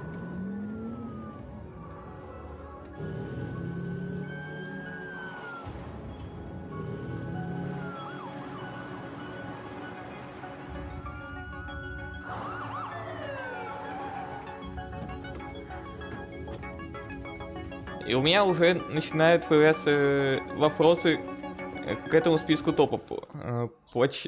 Это именно симулятор скорой. Почему игры в конце списка интереснее, чем игры вот уже ближе к началу списка?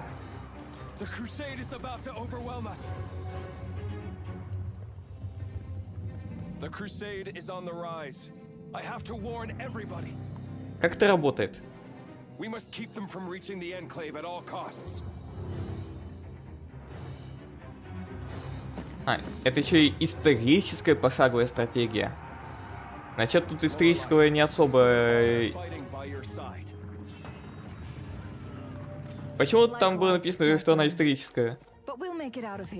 Если тут сплошное фэнтези.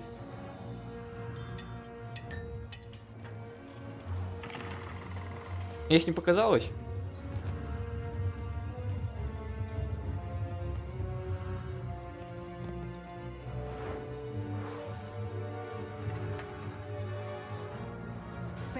Brought us here. We did not come by choice.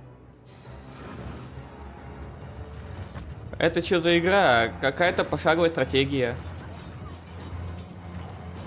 Закос под третьих героев.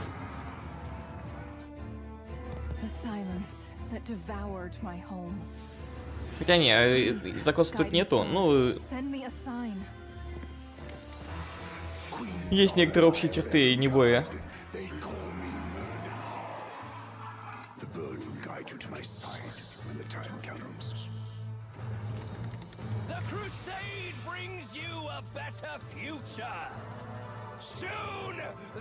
И мне это, наверное, просто показалось.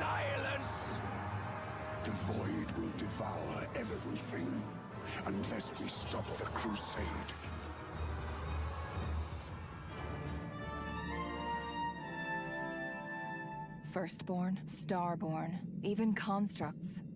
Songs of Science. И тоже вот демка уже доступна. A vibrant blend of 4X management and card-based RTS battles, Songs of Silence releases in spring 2024. Нет, вот видишь, именно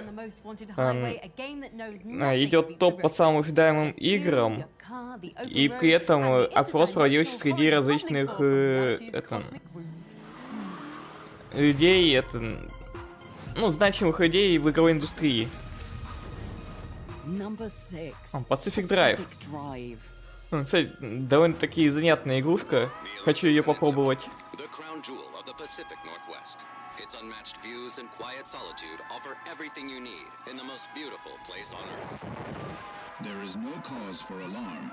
Take shelter in the closest pocket of stability in your area, and please refrain. Но только опять нам показывают что-то из сюжетного, а не геймплея.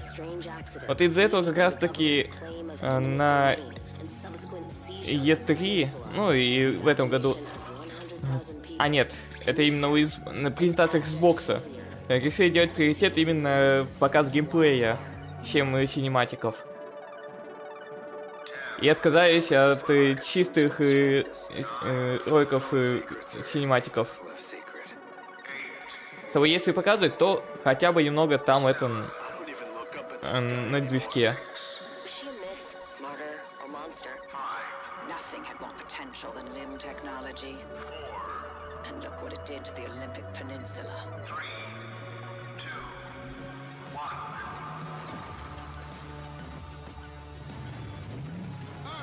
При этом Name It, пока гейминг шоу, самые ожидаемые игры.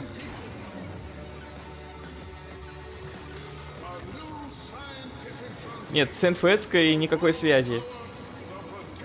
Most Wanted вообще переводится как самый разыскиваемый. Но как раз таки суть самая ожидаемая. Вот, блин, просто апгрейд тачки для того, чтобы устраивать заезды по локациям. И вот именно поэтому мне хочется игру попробовать. Pacific Drive. 22 февраля. И вообще у нас уже большая часть презентации прошла. Обещаю где-то на 2 часа. Моту Крукс.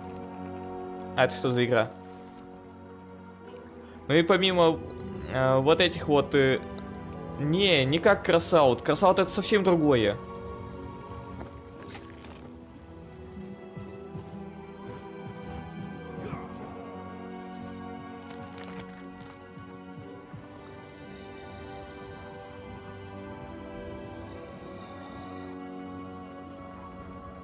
Блин, у меня вообще нет никаких проблем с играми. Вообще никаких. Так, я понял, что ты про предыдущего, но там вот с Кросаутом реально ничего общего. Кроме... Да не, да, вообще ничего общего. Кроме того, что там есть техника.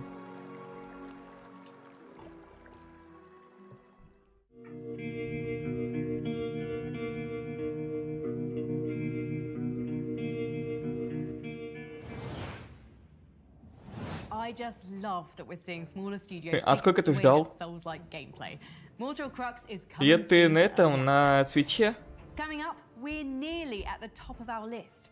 It's time for a second helping of Helldivers as the most wanted countdown continues. Ну, 5 дней не так уж много. Number 5. Helldivers. Helldivers 2.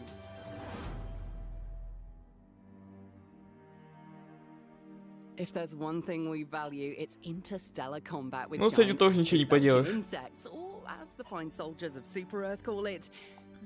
Кстати, вон тут сейчас заявили про то, что выпустят этот серию Battle Arkham, где свеча. И в Arkham Knights появится этот костюм из последнего фильма с Паттинсоном.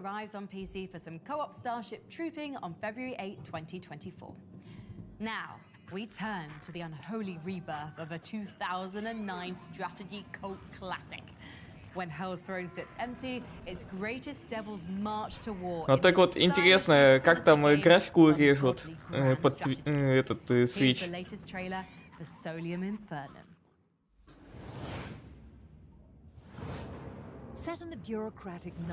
Я не думаю, что Switch настолько мощный, чтобы без урезания обработать картинку Arkham Knight.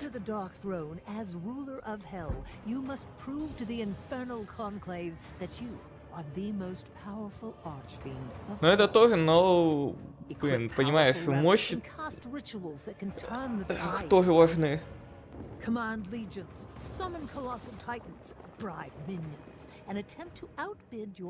Да, чисто из разрешения, но все равно, даже если так, там все равно должна быть хорошая производительность, хорошее железо.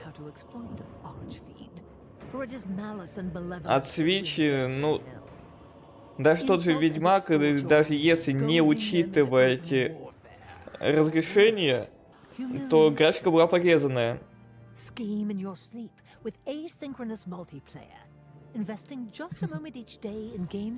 Типа в персону? Или что-нибудь подобное, да? Ну как без Animal Crossing на свече? Это было бы кощунство. А еще Марио.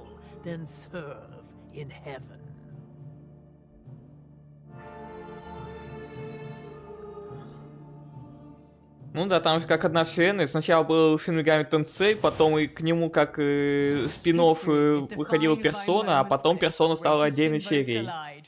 In January, the world will stand witness as Yakuza's very best boys unite for an ocean-spanning RPG adventure, and probably like some mahjong. Like a dragon earned high marks. И, кстати, он сегодня показывает ремейк третьей Персоны. И я вот даже думаю, надо бы попробовать. Да, кстати, в этом году уже вышла еще одна серия, это одна игра из этой серии. Это вот про этого Б.Н. Забыл, как его зовут. Про Киркацуму, во.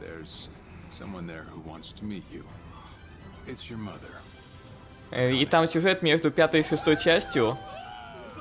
А это идет продолжение, где будет и Ичибан, и Кирю. Как протагонисты. О, это ж мачете.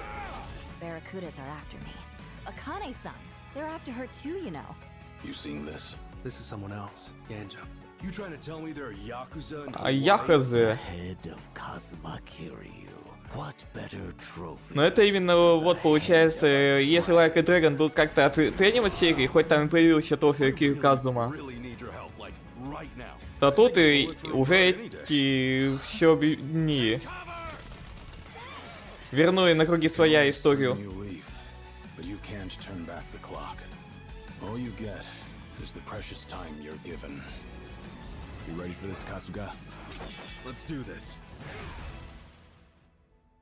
Но это, кстати, вот, как раз таки боевку вернули в той части, которая недавно вышла.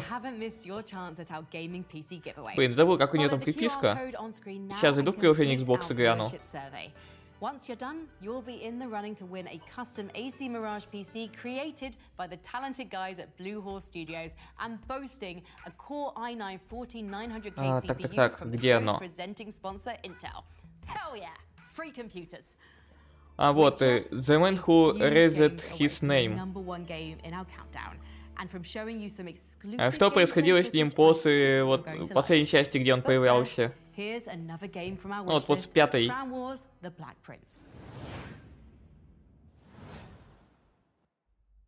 War,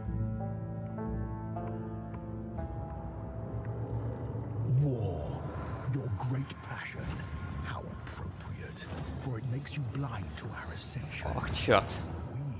We were here well before your kings, before your religions. We will Надо очередные замесы. your empires. We are domination. We are power beyond imagination. We are blood, death, multitude. We И мы тут различные элементы, которые то к одной игре прям похожи, то к другой. То даже не знаю, с чем это по итогу сравнить. А вот теперь пошел геймплей пошаговый.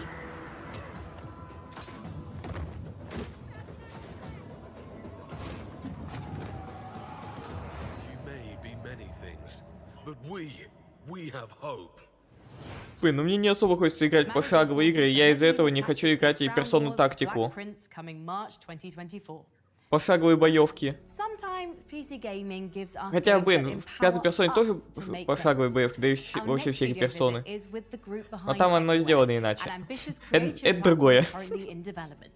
Но в тактике там, ну, вот с этим видом сверху, ну, я не хочу.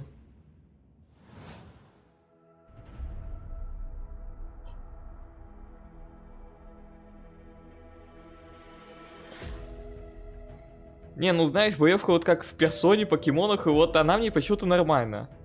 А когда с видом сверху, вот к такому я как-то уже не особо. Hey, my name's Adam Whiting, assistant game director here at Build Rocket Boy, and I'm working on everywhere. Я больше скажу, у меня сейчас покемоны установлены на компе, я могу спокойненько запустить, побегать в них. И мне норм.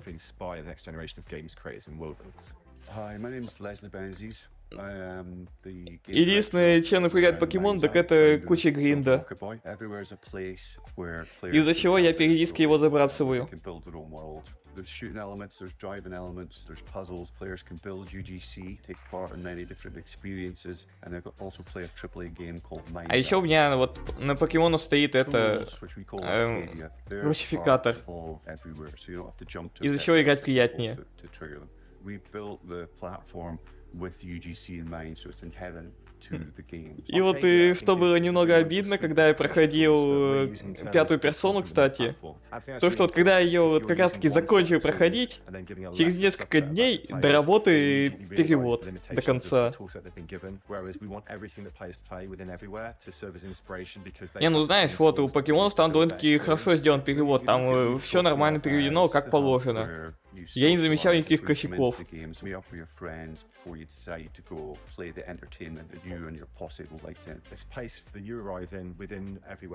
Как будто он там изначально был. Да я сам не понимаю, что это за игра. Меня не цепляет.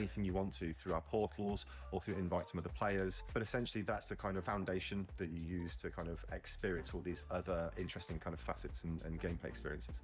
The progression system of the game, the actual gameplay of everywhere sits within the biomes, and then you've got these abstracted other areas. А еще меня сегодня расстроило это АИСК в Яндекс.Браузере. Она почему-то перевод пихала секунд на 10-15 позже.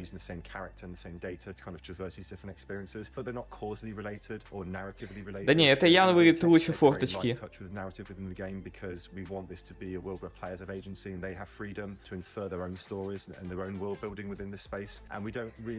Знаешь, если бы вот прям стоял выбор вот это и Fortnite, я бы выбрал вот это. Да я тоже не могу понять, тут просто понамешано одно, другое, третье. А что это по итогу за игра? Хрен его знает. Как будто, знаешь, как песочница, где просто, ну, различные уровни можно создавать. А как вот Dream на PlayStation, например. И еще там какой-то конструктор создавали на ПК, я не помню, как он называется.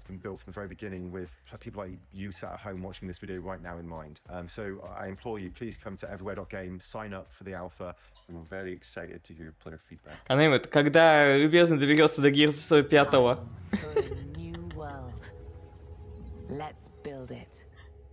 Вот тогда она стримить будет.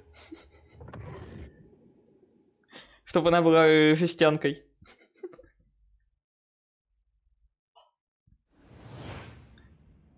Ну это так, шутка, конечно. Ну, кроме того, что она хочет поиграть за жестянку в 5-м Гирсе. Так, давайте, у нас топ-3. Hades 2. Во. Хоть что-то, с чем я согласен в начале этого топа. And apparently neither can its developers. In Supergiant's first sequel, Hades is imprisoned and the Titan of Time is loose. Да, вот тут, кстати, не так давно еще анонсировали игру в стиле Хейдеса, но про китайскую мифологию. Я клипы уже скидывал. И у нас в группе Упор тоже был сделан пост на эту тему. Да, было и без боев.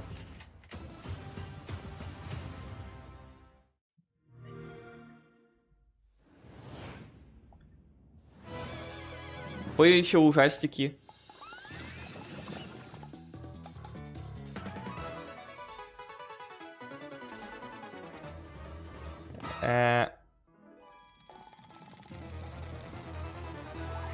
Что творится?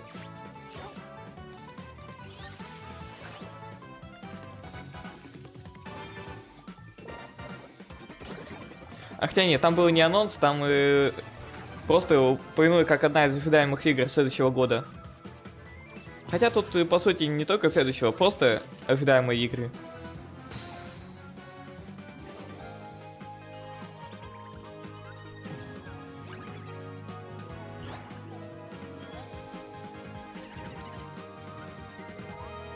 Да, без дичи-то вообще никак. Дичь нафиг все.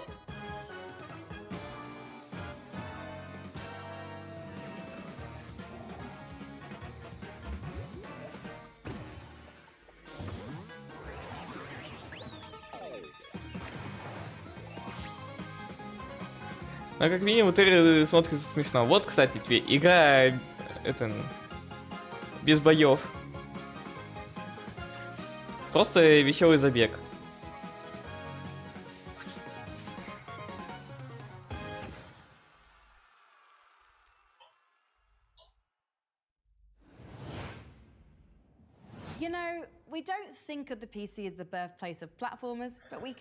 Но все равно сейчас вот самое такое крупное, это будет показано на ТГА, который пройдет в ночь с 7 на 8 декабря и начнется 3:30 ночи. Мать его, 4 ночи. Они не хотят, чтобы я спал. As we scratch at the locked door of the lands between for details, let's hear from some of our voters about what they're expecting from this expansion. Так, давайте-ка на втором месте у нас дополнение Elden Ring'а. Серьезно, это на втором месте и самого ожидаемого? Personally, I'm hoping that they will introduce a new vast area to explore that gives you that same magical feeling as exploring Limgrave for the first time. Just something new and exciting around every corner. Да-да, баба, которая прошла Elden Ring на этом коврике для танцев. If we go back to previous From Software games, typically we've seen that the best and the hardest bosses are in the DLCs. Нет, не вторая часть, дополнение. Там же дополнение еще давным-давно анонсировали, но когда оно выйдет, пока еще так и не сообщили. А вот бой показывают с Миленой. Один из самых жестких боссов в игре.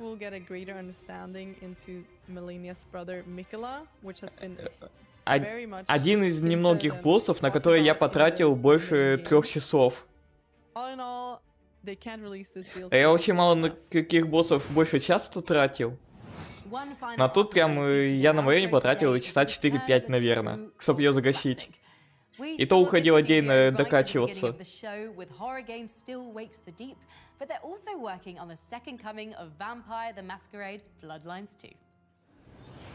Ну да, они это там в Лос-Анджелесе вроде будут проводить. О, Bloodlines 2, вот это да, вот это я жду. What rumors have you heard about me? That you were there in Cairo. They called you the Slayer. And what will I be to you, Willem? And to this lonely, forgotten warehouse? Ну, знаешь, игру уже несколько раз переделаю, что сейчас уже даже не до конца понятно, что от нее ждать. Но в последнее время наконец-таки начали появляться новости различные. Информацию про различные кланы. А также зависит от того, за какой ты играешь в клан и как себя ведешь, будут реагировать.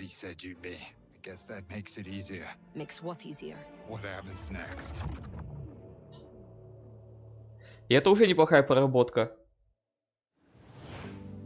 Before we find out which game tops our most wanted list, let's recap the top 25 so far. Мне просто интересно, как же получится в итоге. А вот мы вернулись по топу. Какие игры у нас ожидаются. Вот сайт Person Triod.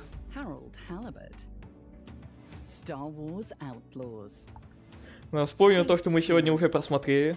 Но с некоторыми играми я бы еще поспорил.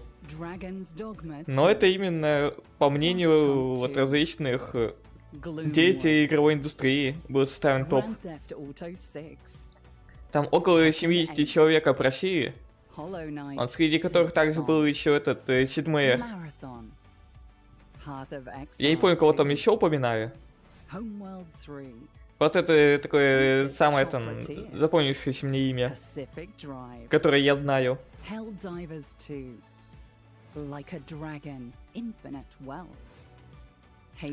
И какую же игру они запихнули на первое место?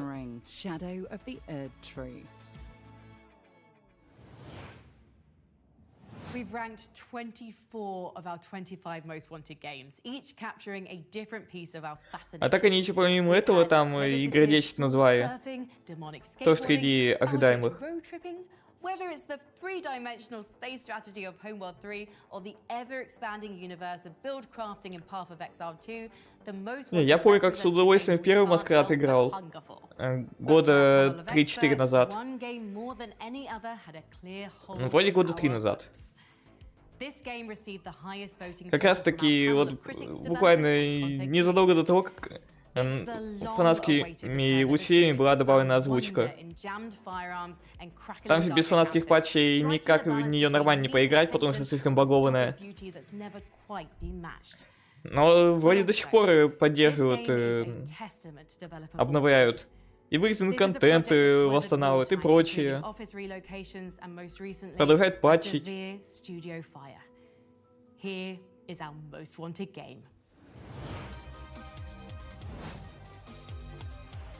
Что же у нас на первом месте? Все, можно в топку выкидывать топ.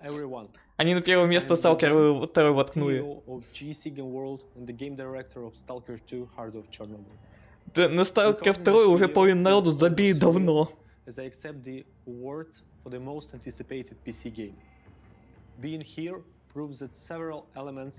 Much larger than myself aligned for this moment to happen.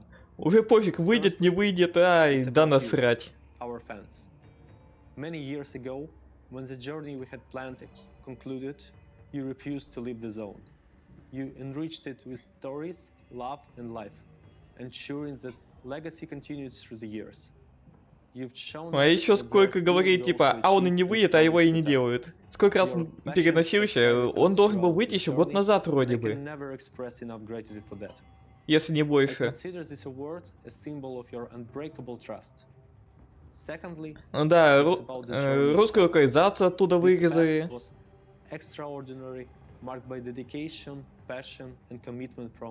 everyone involved to deliver an unforgettable Не, просто тут Хэт немного в другом плане идет по поводу Сталкера.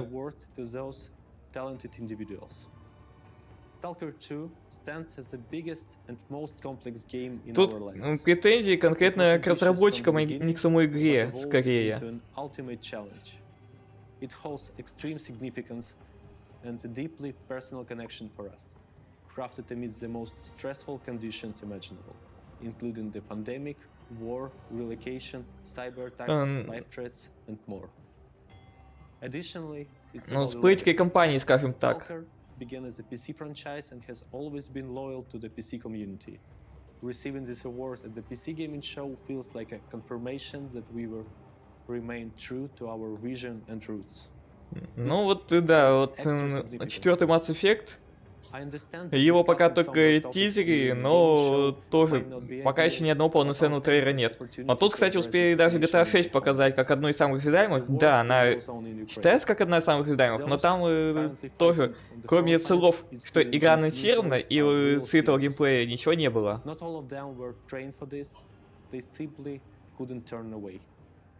Stalker 2 was important for us even before the war, but now it stands as a national product, aiming to convey Ukraine's. Я, кстати, вот старая часть Сталкера играл, но ни одну так до конца не прошел. Я просто забрасывал каждый раз на середине.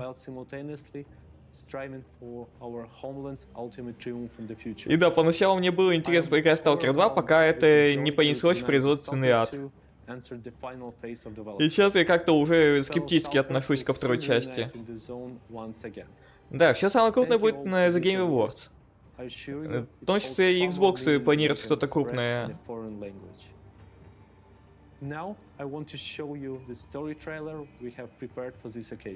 Он, знаешь, вот как будто просто с бумажки зачитывает то, что ему там на экране указывают.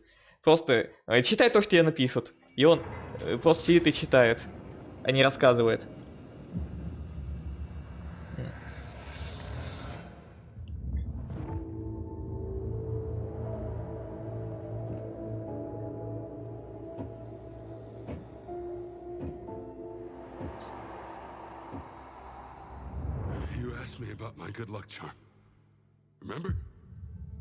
Смотрите, английскую озвучку воткнули. О, привет, Вячеслав. Сталкер 2. Вот что происходит. Его запихнули на вершину топа самых ожидаемых игр. Каким-то хреном.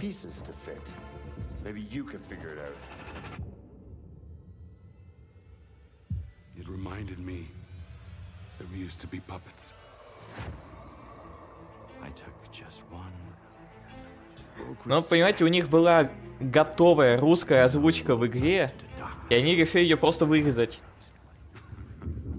Она была уже готовая.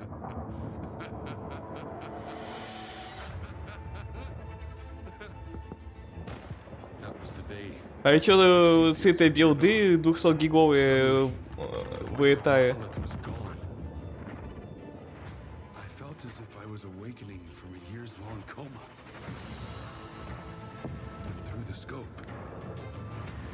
Saw the body of an unknown soldier fall.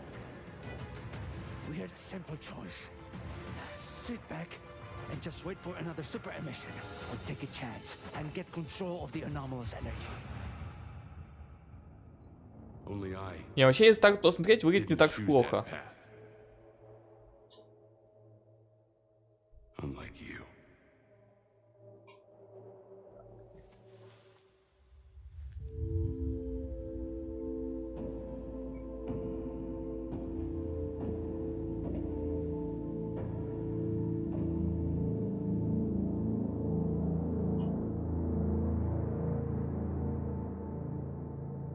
А вон, обещают в первом квартале 24-го, но... А, и в том числе и в геймпассе. Thank you for joining us in counting down the PC gaming show most wanted. And thanks as well to our sponsors at Intel for helping. А геймпассом я пользуюсь. Там довольно-таки много годного, и, кстати, буквально сегодня там добавили обе части ремонта. Это было довольно-таки неожиданно. But before then, we'll see you back here in June 2024 when the PC Gaming Show returns. if I can find my way out of this bunker. They've locked me in, and I think they're about to turn the Ну, lights out. анимацию не доработает, так скажем, да? А почему Game Pass? Ну, кстати, сейчас можно найти ключи на месяц рублей за 150. Я Кэбри не так давно скидывал. Вот, там вот эти ключи, они вроде до марта будут действовать. Но это вот на месяц брать. Не знаю, может сейчас уже изменились немного ценники. Может даже немного скинули. Потому что я брал еще до этого. Ох, а там на год за 3,5-4 предлагали.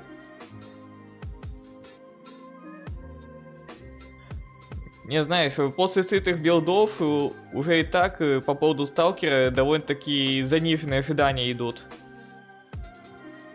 Много кто разочарован в игре и прочее, поэтому, ну, такое вполне возможно, то, что как-то провалится.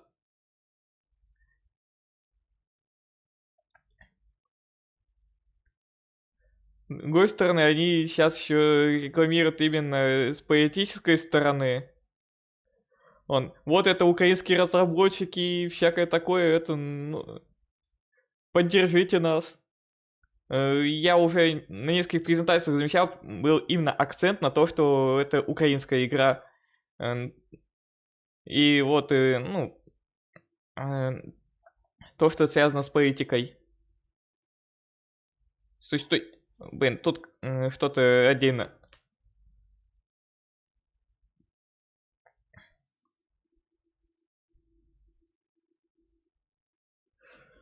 Да и вот сытые билды, даже доработанные фанатами, там какой-то патч сделали.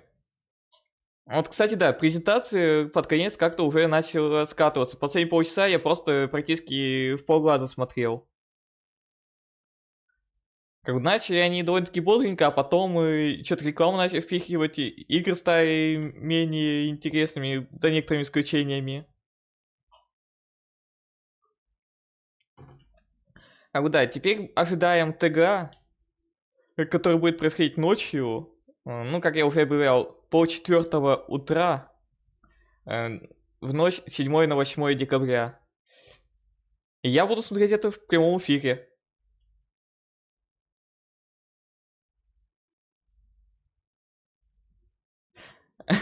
Кривый, а что ты спрашиваешь? Это у тебя надо спрашивать, а работаешь ты там или нет?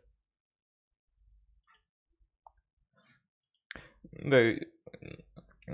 Из того, что там заявляю уже, мало того, что покажут различные крупные игры, ну это просто по умолчанию. Мне все же интересно, о чем объявит Xbox. Ты кидал на этот месяц, но не на декабрь же.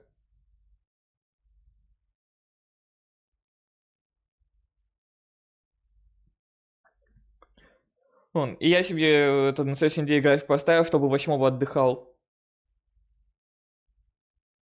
Декабрь тоже кидала? Ну ладно, и значит, я не помню, и стать далеко. Как по мне, вот майки могут заявить как раз таки об играх Activision Blizzard, которые будут в геймпассе. Потому что, да, сделка-то состоялась, но игры они пока еще не интегрировали. И это будет как раз таки хороший шанс это показать. Также, по слухам, могут наконец-таки показать трейлер полноценный по 6-й GTA-шке. Ну а дальше посмотрим, как все сложится. Ну вот Xbox со своей подпиской нынче довольно-таки хорошо тянет.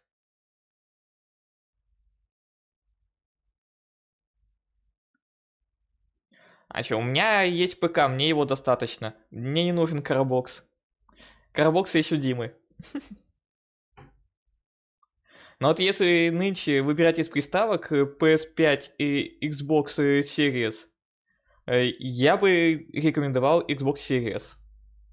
Как раз таки из-за того, что маки нынче тащат. А вот у PlayStation 5, ну, мало что есть эксклюзивного, хорошего. Оно есть, но его мало. Ну что ж, ладно, давайте-ка на этом мы сегодня будем заканчивать. У нас презентация закончилась.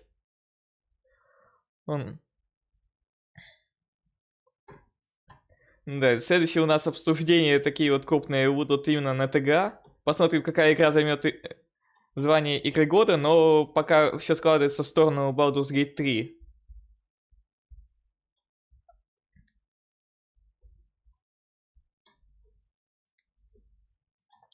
Но все равно есть шансы и у других игр. Вот как минимум, вот большинство номинаций в разных сферах набрали именно Baldur's Gate и Alan Wake 2. Я буду топить за Алана Вейка, ничего не знаю. Ладно, все, давайте-ка на сегодня завязывать. Спасибо всем за внимание. Да, трансляция немного спорная, конечно, вышла. Но все равно было интересно глянуть, что покажут. Из нового было мало. Но, как-никак, все-таки не в эту сторону у нас был упор. Все, всем спокойной ночи.